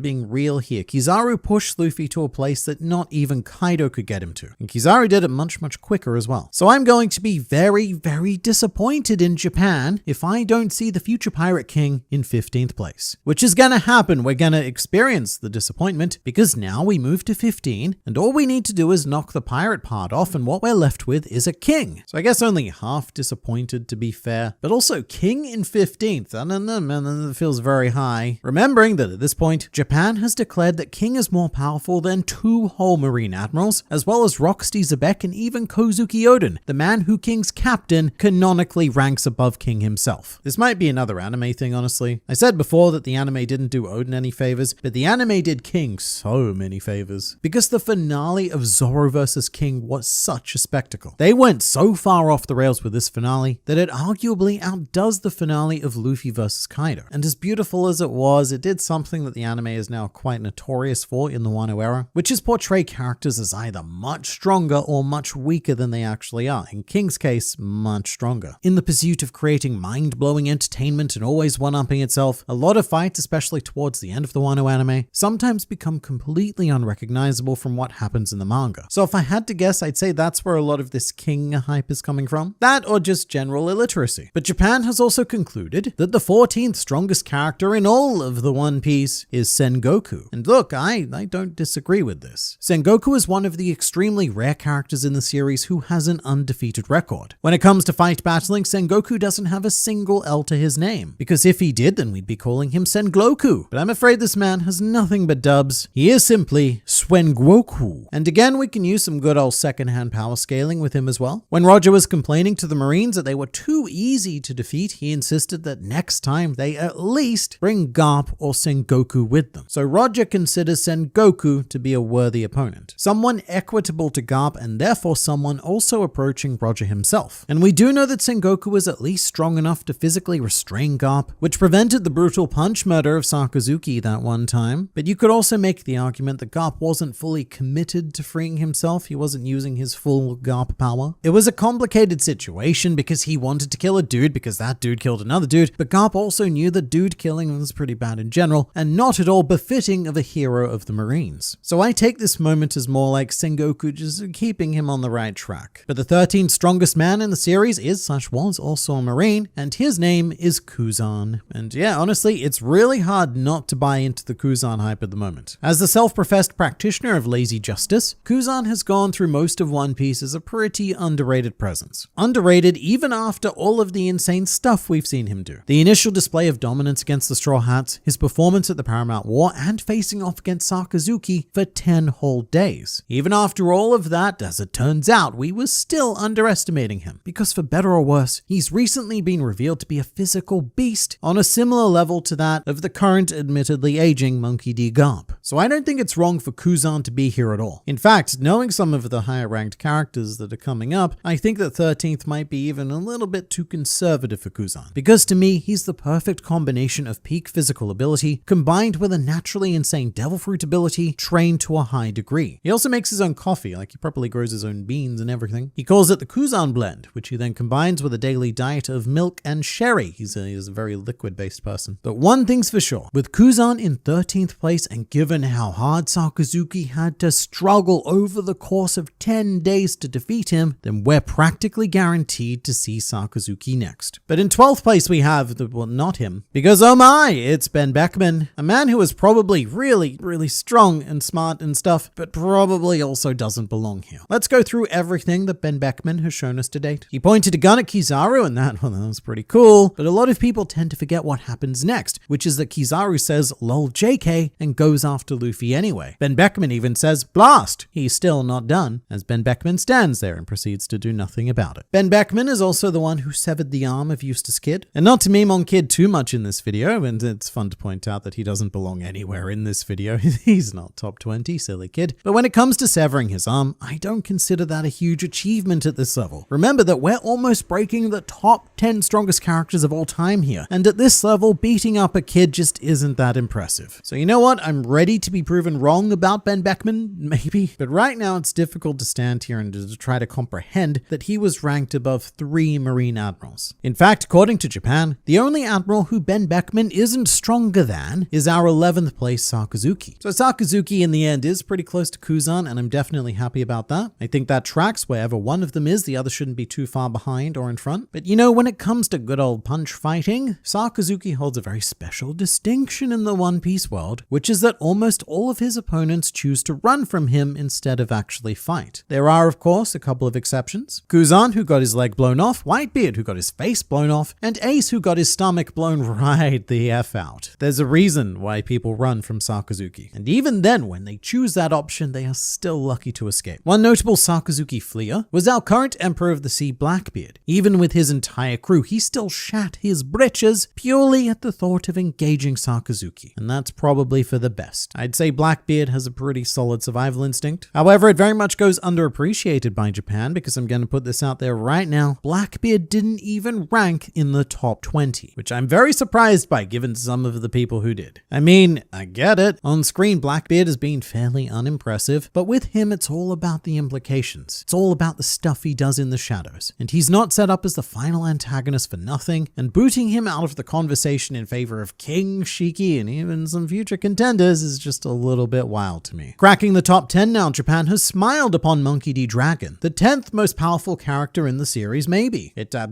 could be true. He could also be much higher, and it could also be much lower. But we have even less evidence to judge Dragon than we do Roxy Zebek. Because sure, we've seen more of Dragon's face, but even without a face, Rox has managed to accomplish more in this story than Dragon has. And really, the only thing that I can say with any certainty is that Dragon was stronger than pre-time skip Smoker, because if he wasn't, then Smoker would have smoked him, both metaphorically and perhaps very literally. That's just how desperate Smoker is for that sweet hit. The dude is clearly addicted and needs help. So realistically speaking about this fictional pirate comic, Dragon will almost certainly be a top 20 contender. But at this stage, it's a little bit bold to assume that he's this high up. Meanwhile, in 9th place, it's Hello Kaido. Remember him? I said that he wasn't going to appear for a while, but then some time passed and now here we are. Kaido is, or maybe even was, is the correct tense, the strongest creature in the world. Not because there's anyone out there who's stronger now, but because he may have left this world through a very magmasome gate. Kaido and 9, I don't know, it feels a bit low to me. I mean, I don't think he'd be in the top 5, but that's mostly because Kaido doesn't even include himself in his own top 5, and you know, I'm happy to take his word on that. The bigger issue is that we have yet to see Japan rank Big Mom. So does that mean that they think she's stronger than Kaido? And the answer to that is absolutely not. In fact, just like Blackbeard, Big Mom didn't even make the top 20. Just let that sink in for a bit. Ben Beckman, Golden Lion, Shiki, and King are all allegedly more powerful than Big Mom. This is probably the biggest travesty of this list, because at least from my perspective, Big Mom and Kaido are completely equal in terms of raw strength. Generally, I'd give Kaido an edge for intelligence, but I don't know, because he also does a lot of dumb stuff as well. I just think it's so weird that you can hold one so highly and yet so readily discredit the other. But even then, I think that this next place will shock you a bit more. Ranking in 8th position is Roronoa Zoro. Now, I love Zoro. I even have a life-size statue of Zoro. He's right over there where you can't see. But this 8, the 8th strongest character in all of the One Piece, it's too high. To Zoro's credit, there was the potential to wound, perhaps even fatally wound Kaido at one point during the rooftop fight where Big Mom had to warn Kaido about the sword and then the Kaido had to dodge, otherwise it would have been hit by the sword. I don't know though, we didn't get to see the outcome of that, but Zoro did eventually go on to scar Kaido. Look, he's a very strong boy. But in the end, he's not stronger than Kaido. And arguably, neither is 7th place Monkey D. Luffy, because his defeat of Kaido is quite controversial, and I would have loved to have seen what happened if Kaido simply decided to dodge Luffy's punch instead of tanking it. In my personal opinion, Kaido beat Kaido, but Luffy does have the technical dub, and throughout the fight, it was becoming pretty clear that Kaido didn't have a good solution to deal with Gear 5th, so as soon as Nika appeared, he hit an insurmountable rubbery wall. And from there, it really becomes more about what'll happen first. Kaido gets beaten by a big old punch that he decides to take, or Luffy runs out of energy. And it turns out it was the former. So I'm pretty okay with Luffy being here. It's just the journey we took to get to him that I find questionable. Jumping forward though, in 6th place we find Luffy's mentor, Silver's Rayleigh. And this is where I question exactly, well, what the question was. Because if we're talking about a young, youthful, vibrant Rayleigh, then maybe. But with modern Rayleigh, I think he's gotten a bit too old for this level. He even admits in chapter 1059 that he could not have won in a straight up fight against Blackbeard. And look, if Rayleigh can't even beat someone who's not on the list, then he himself shouldn't even be here, let alone anywhere near this high. I do think it's about time for Rayleigh to retire and give up his list-making days. You know, settle down in a nice pirate-infested slum with a casino nearby to gamble away all of his money, and then a slave house across the road to sell himself to get out of debt. You know, that nice, peaceful, retired life that we all dream of. But then again, we should never underestimate the elderly, and Japan certainly hasn't, with the 5th most powerful character in the series being voted as Monkey D. Garp. And again, I do need to ask for some clarification here in terms of which Garp it is we're talking about, because Prime Roger chasing Garp definitely belongs here, but I would think that modern Garp probably doesn't quite break the top 10 anymore. He's still amazing, but he's almost 80 and the world is moving on. Moving on to 4th place, that is where Japan has elected Mihawk. And this is perfect, no notes. Currently, there are only 2 people who have ever given Mihawk a challenge, one of them being Shanks, who ranks in 3rd place, and the other being Whitebeard, who ranks in 2nd place, who Mihawk himself admitted there was quite a gaping chasm of power between them. And of course, in 1st place, Japan has selected Goldie Roger, and I think that makes perfect sense as well. You could maybe argue about Shanks being in 3rd because maybe Mihawk's stronger than him, but we don't know that. Other than him though, who's coming close to Shanks? Not Blackbeard, that's for sure. He's not even on the list at all, and he certainly doesn't deserve to be. All he did was wound number 3, kill number 2, recruit number 13, and have number 6 flat out admit that he could not win against him. But no, Japan, you're right, and I'm sure that Blackbeard won't be an issue at all going forward. And that's the top 20 most powerful characters in One Piece according to Japan, and if you in any way disagree with this list, then feel free to protest by hitting the subscribe button and your objection will be registered. But only if you're not already subscribed. If you're already subscribed, then do not that.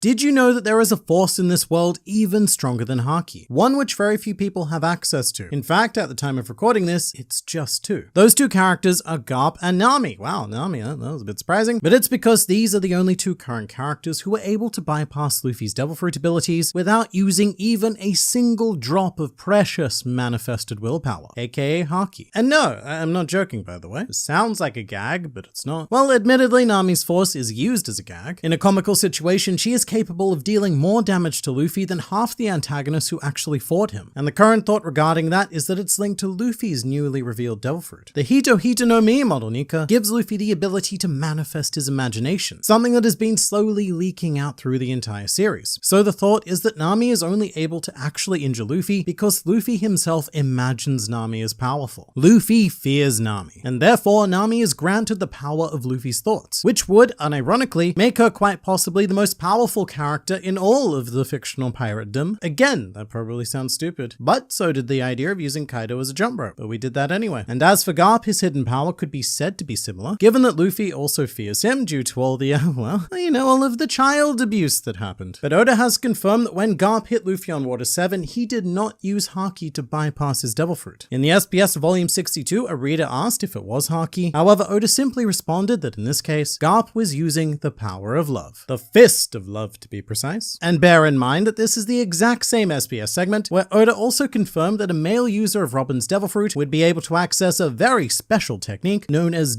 Fleur. So take Oda's expanded universe of information here for what you will. But the Fist of Love is Garp's philosophy that subjecting children to brutal hardships makes them better? ?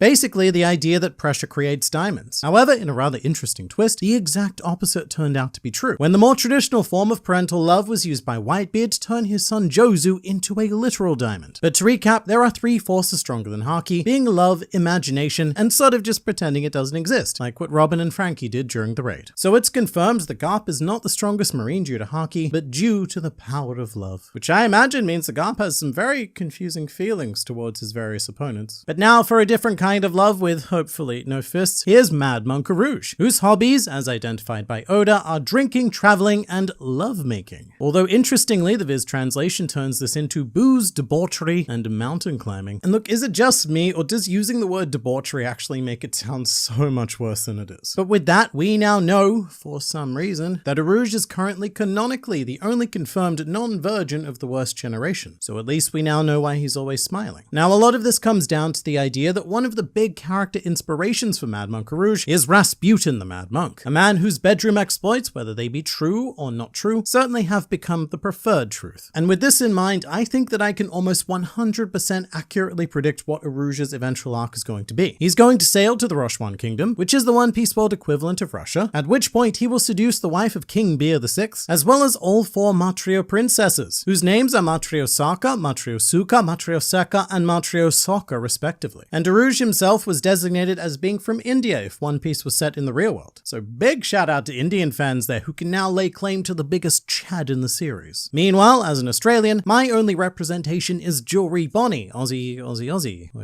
who I refuse to believe is Australian because she is so afraid of insects. But hey, at least we're still doing better than Mexico, whose character representation is King Tacos. Back to Rouge though, Oda has said that if Rouge wasn't a pirate, then he would be a cabaret club manager. But I just don't think I'll ever be able to look at that smile the same way again, you naughty, naughty monk man. But Rouge is far from the only man who enjoys spending time on his knees, in prayer of course, he is a monk after all. But also one Marshall D. Teach is quite the player himself, as in chapter 925, he is depicted as being sensually flanked by 2 young ladies whose names are Tori and Maki. Now those names are fairly innocuous and meaningless to us Western swine. However, when put together in Japanese, Tori Maki means entourage in its kindest interpretation and gold digger in its least kind. And I think the second version is especially appropriate because joining Tori and Maki on the captain's couch is a 19th century prospector, because I suppose that Blackbeard has diverse tastes. But this jolly fellow's name is Kikipatsu, which is a very clever reference in Japanese, but riddled with much needed missing context for all of the everyone else. But stay with me here. Everything is based on this pop-up pirate game, originally made in Japan in 1975, which makes it 47 years old, the exact same age as Bartholomew Kuma, but only if he's still alive. And in Japanese, this game was called Kurohige Kiki Ipatsu, meaning Blackbeard in danger. So long story less long, the old man got his name from a children's game that used Blackbeard's name, and now Oda is using its name to accompany his Blackbeard name. But the really mind-blowing thing is that every single character in the series seems to have a weirdly well thought out name name origin. Even the ones like Kikipatsu, who only appear in a single panel. In fact, especially those ones, with other notable examples including Hamburger, Broth Splatterina, and Rear Admiral Akehende, who only ever said one line in the series about the gates of justice not opening, and his name, Akehende, literally means it won't open. Meanwhile, in English, his name was officially translated as you shall not pass. And to be honest, some of these tertiary characters are much more well-rounded in name alone than a lot of the East Blue villains, which Oda just seems to kind of forget about. Because this next phenomena is known as the East Blue Void. Because most villains that appeared during this time completely vanish from this world without a trace. For example, Don Krieg got thwacked in the Tum Tum by Gin, then carried off and never seen again. Meanwhile, pussy enthusiast Captain Kuro took a head to his head and was tossed away by Luffy, also never to be seen again. Unless of course you watch the anime, where Kuro made a brief appearance reacting to Luffy's bounty. Toei really betting there that Captain Kuro was going to come back and be relevant in the future. They of course lost that bet, and hence the budget for the anime going forward. The one that strikes me as most strange though is Arlong. For a villain so strongly connected to Luffy, Nami, Jinbei, Hachan, Fisher Tiger, and so many others, he also fell into the East Blue Void. He was arrested, and his current status has never been addressed since. However, the most fun one is Captain Morgan. Morgan singular as opposed to Morgans plural, who is a singular bird. But this is the very first Marine that Luffy took down, and to this day, Morgan's fate is a complete mystery, again just slipping into the void. The last time we saw Morgan was casually sailing through Django's cover story as a free man. But look, speaking of Django, he is an East Blue villain that did avoid the void. However, he carries a very disturbing secret. Now, this is one of the earliest fun facts that was ever given in regards to One Piece, and somehow to this day, very few people know about it. And it blew my mind when I found out, but like, not in a good way. Because did you know that Django's stripy beard is actually a literal mushroom? And not only that, but there is a surprisingly detailed backstory as to why. Long ago, when Django was not as old as he currently is, Django was a quote, wandering dancer, which made him about as much money as you'd expect. And so Django had a lot of free time, which he filled with nothing but sleeping. He essentially Snow Whited himself. But after many days and even weeks of just lots and lots of sleeping and not a lot of bathing, no bathing actually, a mushroom grew on his chin, which Django, desperate for sustenance, ate the head of, but realized that it tasted really disgusting. Despite that, he decided to leave the rest of the mushroom on his chin, and in the words of Eiichiro Oda, he somehow gained hypnosis powers, thus making this the first recorded case of a potential devil vegetable. And in case you didn't know, Django wears heart-shaped glasses because he had them custom made for his heart-shaped eyes and eyebrows. Django is a very strange man. But if you thought that was obscure and pointless, then mate, let me tell you that we have only just begun to uncover all of the weird secrets of One Piece. And this next one is actually pretty damn cool. Do you remember Califa? She's the CP9 agent who was so determined to become a Zoan Fruit user that she turned herself into a soap sheep that one time, which was actually really cute, because if you look carefully, Califa has to use her own arms to mimic the sheep's ears. One tangent here, because this whole video is just a glorified tangent, but Kaku and Califa ate their fruits at random, which means that there was a 50-50 chance that Califa could have become a giraffe. And Eiichiro Oda was gracious enough to even provide us with an alternate universe Califa image where she did eat Kaku's devil fruit, which I kind of love. But Califa has an interesting hidden history in One Piece, because during Robin's flashback on Ohara, we are actually introduced to Califa's father Lasky. The backstory here being that CP9 is mostly made up of orphan children, probably sold to the world government by the Mother Carmels of the world. But in this case, Oda also wanted to explore the idea of generational assassins. Oda refers to Califa as a thoroughbred, implying that her mother was also a member of CP9 and that Califa was born into the industry. In fact, her name Califa quite literally means successor. So we have some very literal naming from her unlikely to be particularly loving parents there, which is interesting because we've seen an image of Califa as a child and things look pretty fairly normal. Alright, look, I'ma unzip my theory pants here and I am going to flash you an idea that I have never dared show to the public before. As we all know in Water 7, Califa played the role of secretary to Iceberg, or as the anime spells it, Icebarg. But after the whole betrayal and attempted murder, Icebarg needed to find a new secretary, which was featured as a minor plot thread in the manga cover stories. And he did eventually find someone to fill the position. His current secretary has no name and is identified only as candidate number 153. Very Squid Game-esque, but his new secretary looks shockingly like a young Califa. In fact, during Iceberg's secretary auditions, candidate number 153 even rocks up wearing pretty much the exact same outfit that young Califa was shown wearing. So here's the idea. This girl is Califa's younger sister, another daughter of Lasky and unidentified Cypher Pole baby mama. And she was sent to infiltrate Water 7 to fill Caliph's previous role as a spy.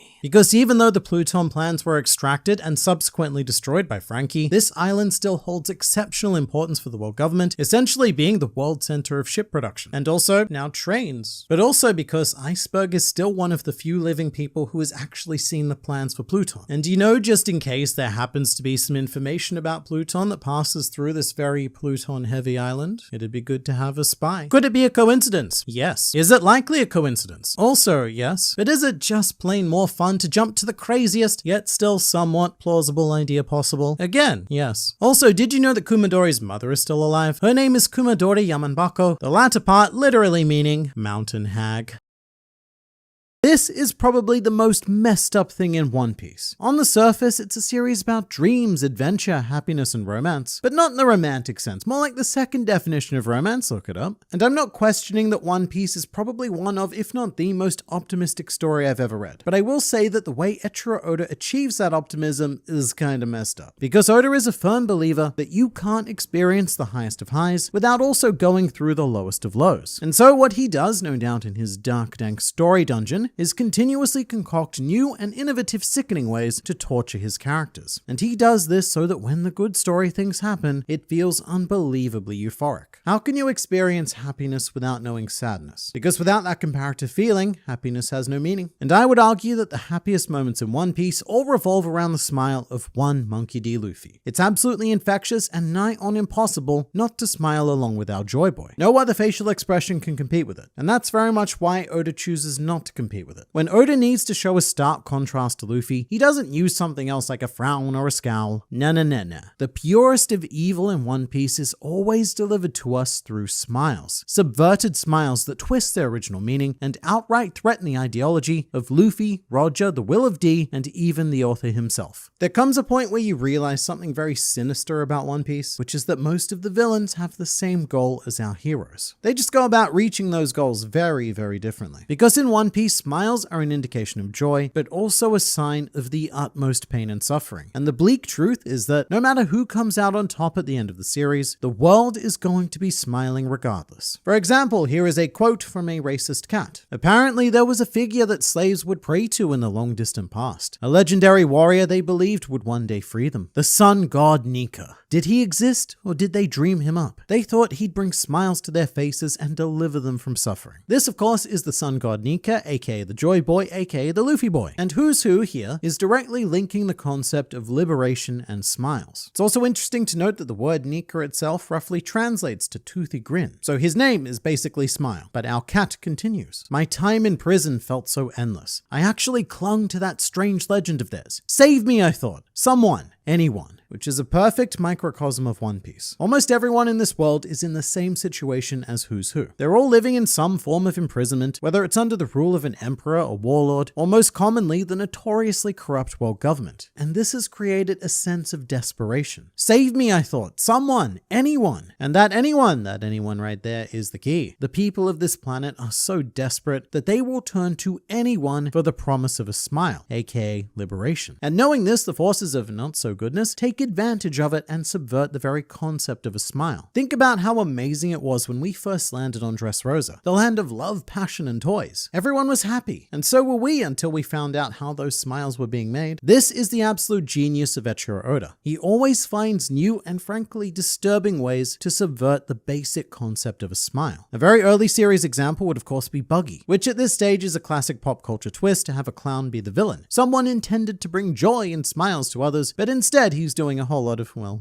not that. But in his own way, he is searching for the One Piece. The ultimate goal of the series, and regardless of what it actually is, we know what it does, which is much more important. Because what did Roger do when he found it? He laughed. Every villain is searching for their own personal One Piece. That's the end goal. The laughter, the smile, and the sigh of relief. And whether they know it or not, most of the villains in the series are essentially failed Joy Boys. Characters who tried, and in some cases succeeded, to build their own utopias, but they always go horrendously horrendously wrong. For example, Arlong. The entirety of Arlong Park is based on Sabadi Park, which brought him joy and wonder as a child. And what he wants to do is build a world where he and his fellow fishermen can live in peace. But the only way he sees fit to achieve that dream is via the subjugation of all humans. And to be fair to Arlong, it's not hard to understand why he thinks this way, because for his entire life, the most major problem in this world has been how humans treat fishermen. So, what if we strip those humans of their rights and we just took over the world?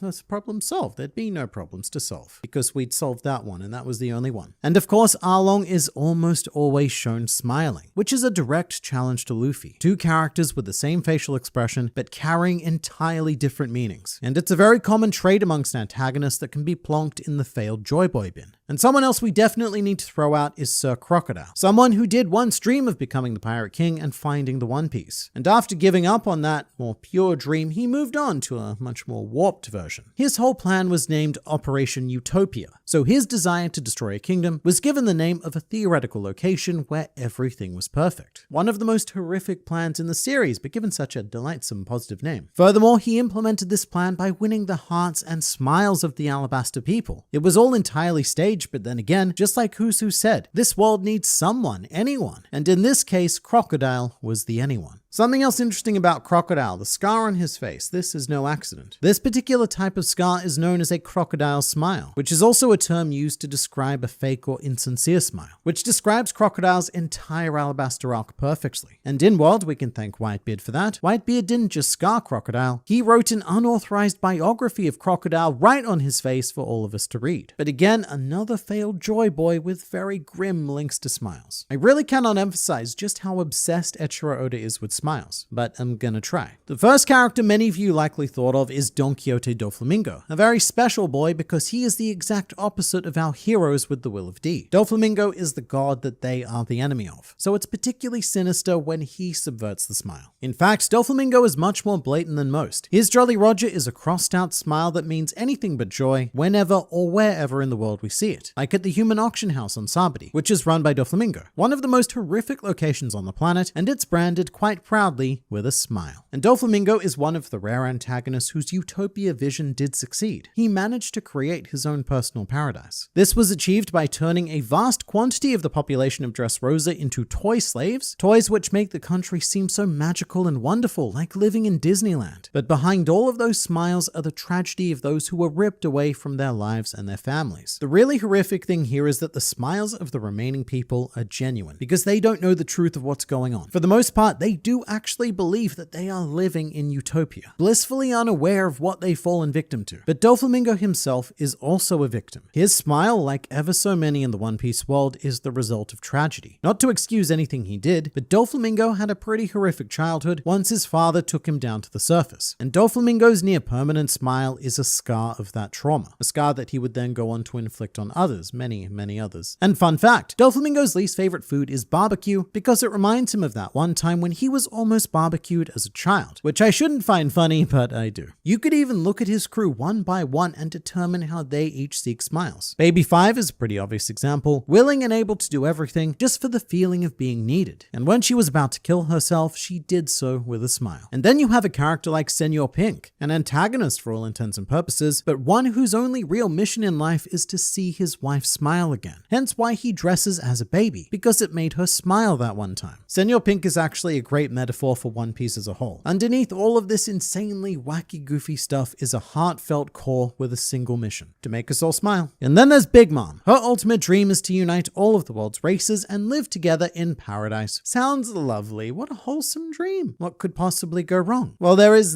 just one little asterisk to paradise, which is that in this case, to live in Totterland, you need to pay an annual tribute, which is part of your soul, like literally your soul, which then gets taken by Big Mom and turned into a homie, a variety of living objects that do nothing but smile and reassure everyone that everything's going okay, as you slowly wither and die. Not slowly, actually, quickly, that's the one I meant, because your soul is being torn to pieces. Plus, almost everyone lives in utter fear that at any given moment, Charlotte Linlin could have a bit of a tantrum, unleash her inner hunger demon, and cause an apocalypse. Everyone's still smiling, but it's out of fear. Because if they stop smiling, if for a moment they stop pretending that this is paradise, then there's no telling what sort of horrific future awaits them. And Charlotte Linlin is of course based on the Disney Queen of Hearts from Alice in Wonderland, who also has uncontrollable mood swings. Although in the story, the Queen of Hearts forbids anyone who is a mile high to live in her kingdom, whereas Big Mom desperately wants to include anyone who is. It's her whole mission to get the giants in there. And that's another classic example of Oda's writing style. He takes an established device, trope, trait, whatever. He takes the thing, a thing that exists, and then he says, what if this thing was the exact opposite? And then he does it a lot. Hence why he's always looking for a new way to flip the traditional meaning of the simple smile, with Big Mom being yet another failed Joy Boy in this quest. But Whole Cake Island also has a lesser studied failure. Vinsmoke Judge of the Germa Kingdom implemented his plan even earlier than most and augmented his children before they were even born. To create his perfect world, he removed their sympathy and their empathy. So now the Vinsmoke siblings are almost always smiling, but it's a hollow smile, because they don't actually feel anything. This is just how they were genetically designed to be.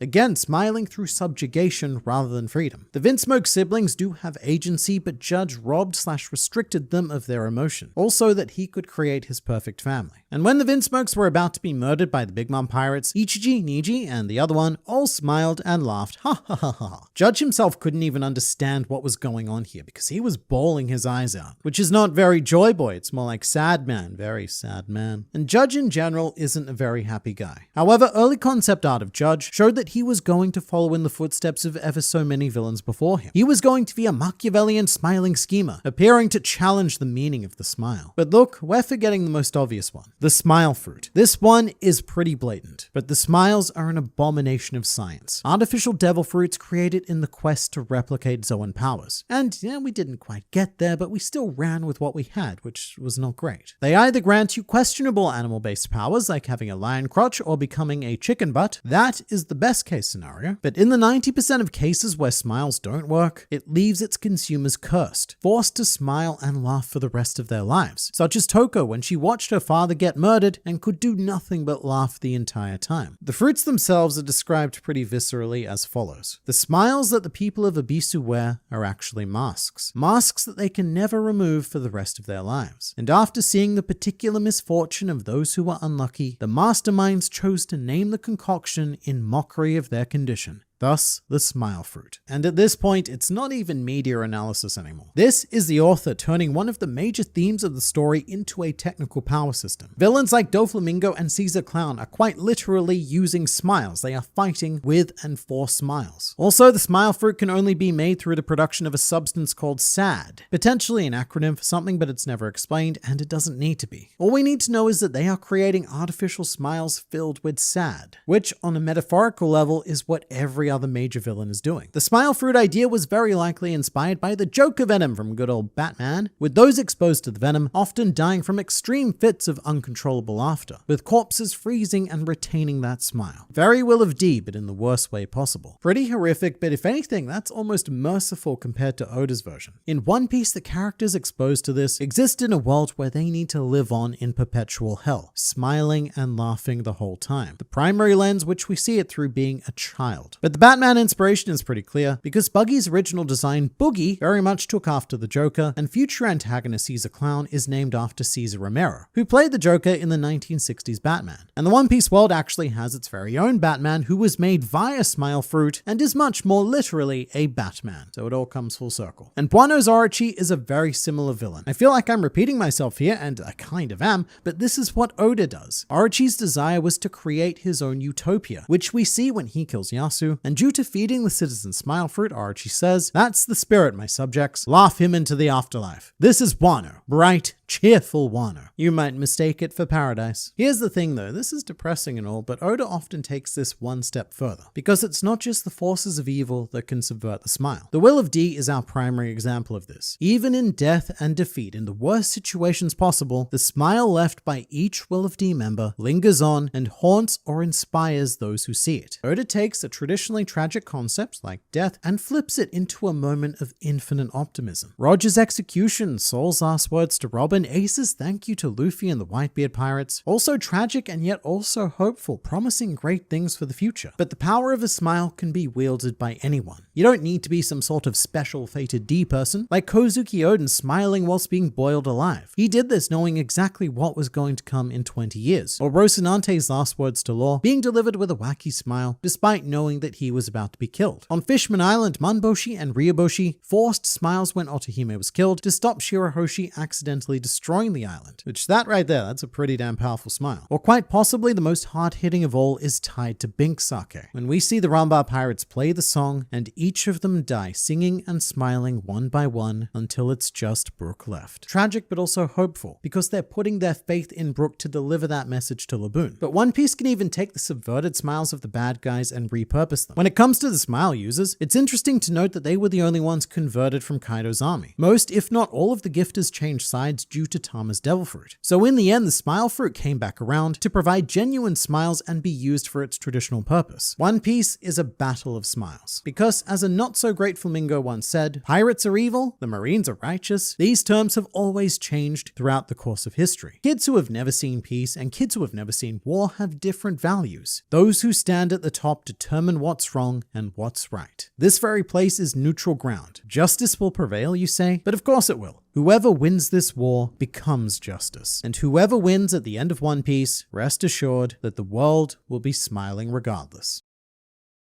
Ace being baited to death by a "your dad" joke was one of the most avoidable deaths in all of One Piece. I don't disagree. If you go back to the Marineford arc, Luffy and Ace were on the road to safety. Seatbelts on, GPS programmed, and a whole ton of pirates some traffic to get in Sakazuki's way. And Sakazuki, he knew this. And he knew that if he didn't do something desperate right here and now, then Ace and Luffy would escape. So what did he do? Well, he did the only thing he could do. He yelled, "Your dad's a coward!" So Ace promptly stopped the car, took off his seatbelt, threw the GPS out the window, and yelled back in return, "You take that back, Lava Man. My dad could beat your dad in a fight," which might be true. However, unfortunately, Ace couldn't beat Sakazuki in a fight. And instead of a brother, Luffy got a donut on the way home. And a lot of people use this as a reason to dislike Ace, to claim that, yeah, he's a poorly written character. But that's very much the opposite. This is a Shakespearean tragedy. The idea that in his most pivotal moment, this one flaw cost him everything. Yes, it was a completely avoidable death, as are most Shakespearean deaths, and that's the tragedy of it. In the end, Ace simply could not overcome himself. So I don't know if that's a controversial opinion, but this probably is. Big Mom is a way better antagonist than Kaido. She has a layered personality, a great backstory that explains her seemingly random actions, and her fighting style is more than just hit enemy with club. The only thing Kaido has going for him is his design. So that last part aside, I kind of agree. I mean, no, Big Mom wasn't the grand climactic arc antagonist that Kaido was, but I legitimately think that her story was better than his. Because I understand Charlotte Lin Lin, an innocent, abandoned child with an insatiable demonic power, molded by her less than pure intentioned mentor figures. And I think that seeing Big Mom's flashback is what set expectations for Kaido, and maybe Doflamingo to a lesser degree. Because with those two, Oda set up a bit of a trend of humanizing the villains. Oda gave him a very abridged hit the basic beat series of panels, not even a whole chapter, just a couple of pages, and as a result, I feel like I don't really know Kaido. Big Mom was a better villain, and then that's just kind of that. I still feel little to no tension in any arc post time skip. Something convenient always will just pop up to save the main cast. Alright, so this one I agree with. No, disagree. I meant to say disagree. Alright, so this one I'll disagree with, sort of. I mean, the word tension, it's become a bit of a meme in the online One Piece fanbase. So here's my hypothesis on this. When catching up to One Piece, you're reading it at perfect pacing. You go from chapter to chapter and experience the story in one big glorious glob, which allows you to ride the narrative roller coaster and feel all of the feelings. And then when you switch to reading weekly, everything changes. To use the roller coaster analogy, you're still on the roller coaster, but you only move a couple of meters every week. And so the ride isn't going to be able to generate any tension because of these consistent breaks in the flow. In fact, I don't think I've ever felt tension reading One Piece weekly, which I've been doing for like 15 years now. And not that that's a bad thing, but I'd also like to ask the question of exactly what's changed for people between, say, pre and post time skip. Because pre-time skip, the exact same stuff happened. Whenever the crew were in a bad situation, something popped up to save them. Because if it didn't, then there wouldn't even be a post time skip. Tension can only exist in an immersive setting. And reading manga weekly is inherently immersion breaking, especially when after reading a chapter you go online, you talk about it, you dissect it, you theorize, etc. So there is just absolutely no way that tension can exist in that sort of environment. Oda doesn't foreshadow, he's just really good at retconning. This is a fun opinion, I don't disagree at all. I do think that Eiichiro Oda gets far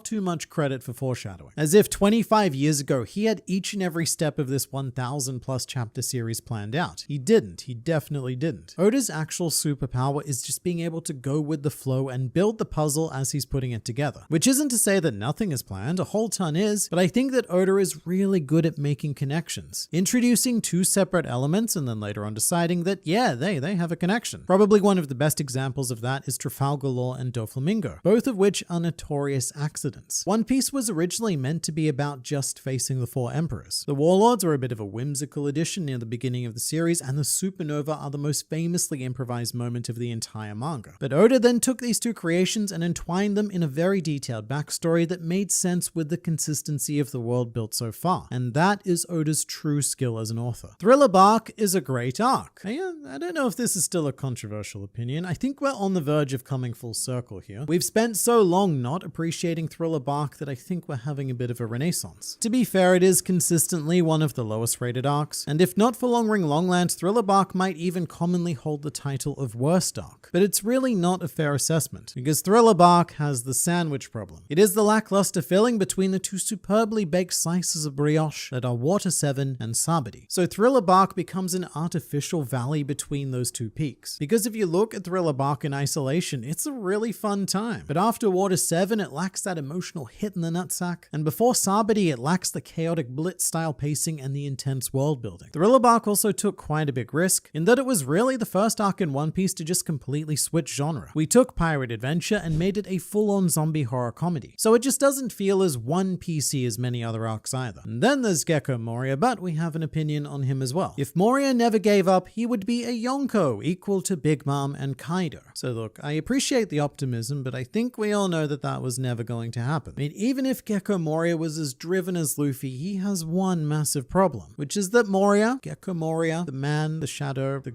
guy with the really phallic head, he's a bit of a pleb. The reality of One Piece is that every character who has made it to Emperor status comes from a very defined pedigree, like an in-world equivalent of old money families. And just like Romeo and Juliet, there's two of them. You can either be a descendant of House Rocks or House Roger. Whitebeard, Big Mom, and Kaido were of Roxian lineage, whereas Shanks, Luffy, and even Buggy were raised via the Roger line. There's no case of just some guy becoming an emperor. You know, the classic work hard, pull yourself up by the pirate bootstraps and make something of yourself. And that's why Moria likely never had a chance. He wasn't born into one of the exclusive families, and so there was only so far that our bottom-heavy goth was able to go. The global popularity poll was massively skewed by recency bias, along with the thought process of, if Carrot/Yamato get ranked high enough, then Oda will make them a straw hat. So in case you're unaware, this is referring to the World Top 100, where the entire world got to vote for their favorite characters. But to be fair, every poll, even the ones exclusively in Japan, are subject to recency bias. For example, if you redid the poll right now, I would expect Rob Lucci, Kaku, Garp, and even Shanks to rise pretty heavily in the rankings, simply due to recent events. The question of Yamato and Carrot is very interesting though, because both of them had massive online followings supporting their candidacy to become a straw hat. And with Yamato in particular, it was seen as a done deal. So voting for Yamato was almost the equivalent of voting for a straw hat. So I'd be very keen to see what would happen if the poll was taken again today, and I would expect Yamato and Carrot to drop down a fair bit, not only because they didn't join the crew, but because the current arc doesn't involve either of them. One Piece arcs have 6 out of 10 beginnings and 10 out of 10 fights. Okay, well, alright. For me, it is personally the exact opposite. I feel like arc beginnings are where One Piece has the most hype going for it, just because you never know what or who is going to be on that next page. It's where all of the true adventure takes place. And then by the time you get to a lot of the punch fighting, we get a bit bogged down, especially in the bigger arcs, because you find yourself in a very predictable format. Like we have a series of chapters where Robin needs to beat her opponent, then Frankie needs to beat his opponent, then Sanji needs to beat his opponent, Zoro needs to beat his opponent, and so on. And fights are probably the most difficult thing for me to read weekly. In volume format, I think they're amazing because the action feels really fast and relentless. But week to week, look, it's the roller coaster thing all over again. It's like fight, now stop, now fight again, now stop.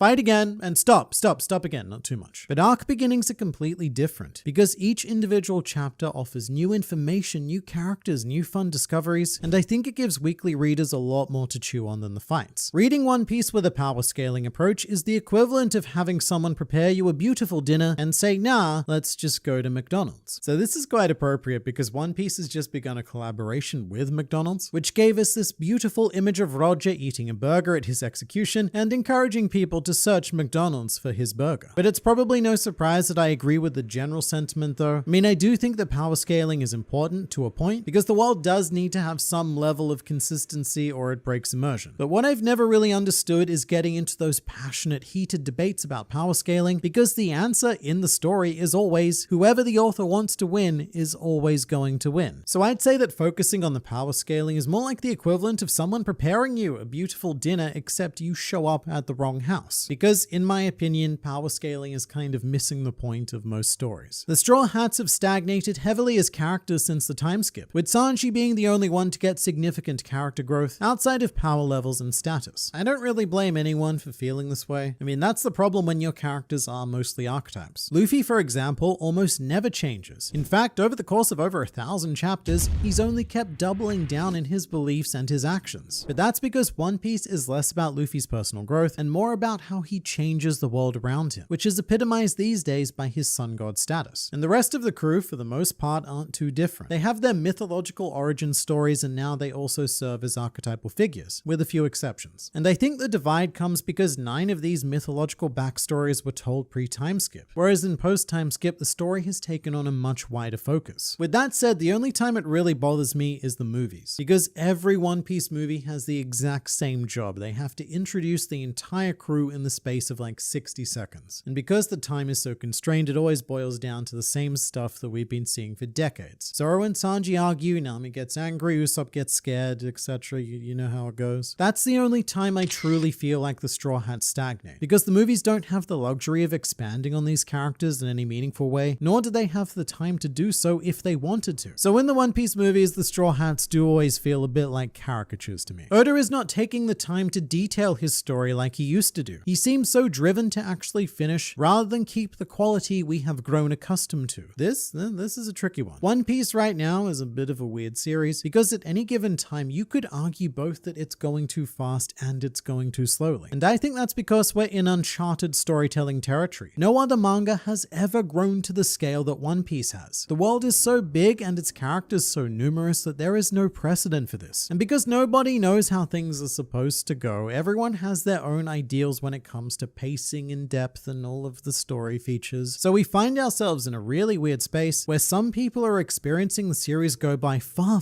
too quickly, whilst at the same time others can feel like it's not moving at all, and sometimes constantly flipping between the two. I mean, in my own personal experience, there are some characters that I do expect Oda to linger on a bit more, like say Kaido, for example. And then when we blow right past him, it makes me feel like, yeah, things have moved a bit too quickly. But that's also only because Kaido is in a very unique situation in this specific series. His flashback in most other shonen series would be plenty, but in the context of One Piece, there are unique expectations that have evolved over time. That's why I find this series so exciting though, because it's the first time that a manga has ever gotten this far. For years now, One Piece has been a fascinating experiment that has glued me to every panel of every page, and I cannot wait to see what comes next.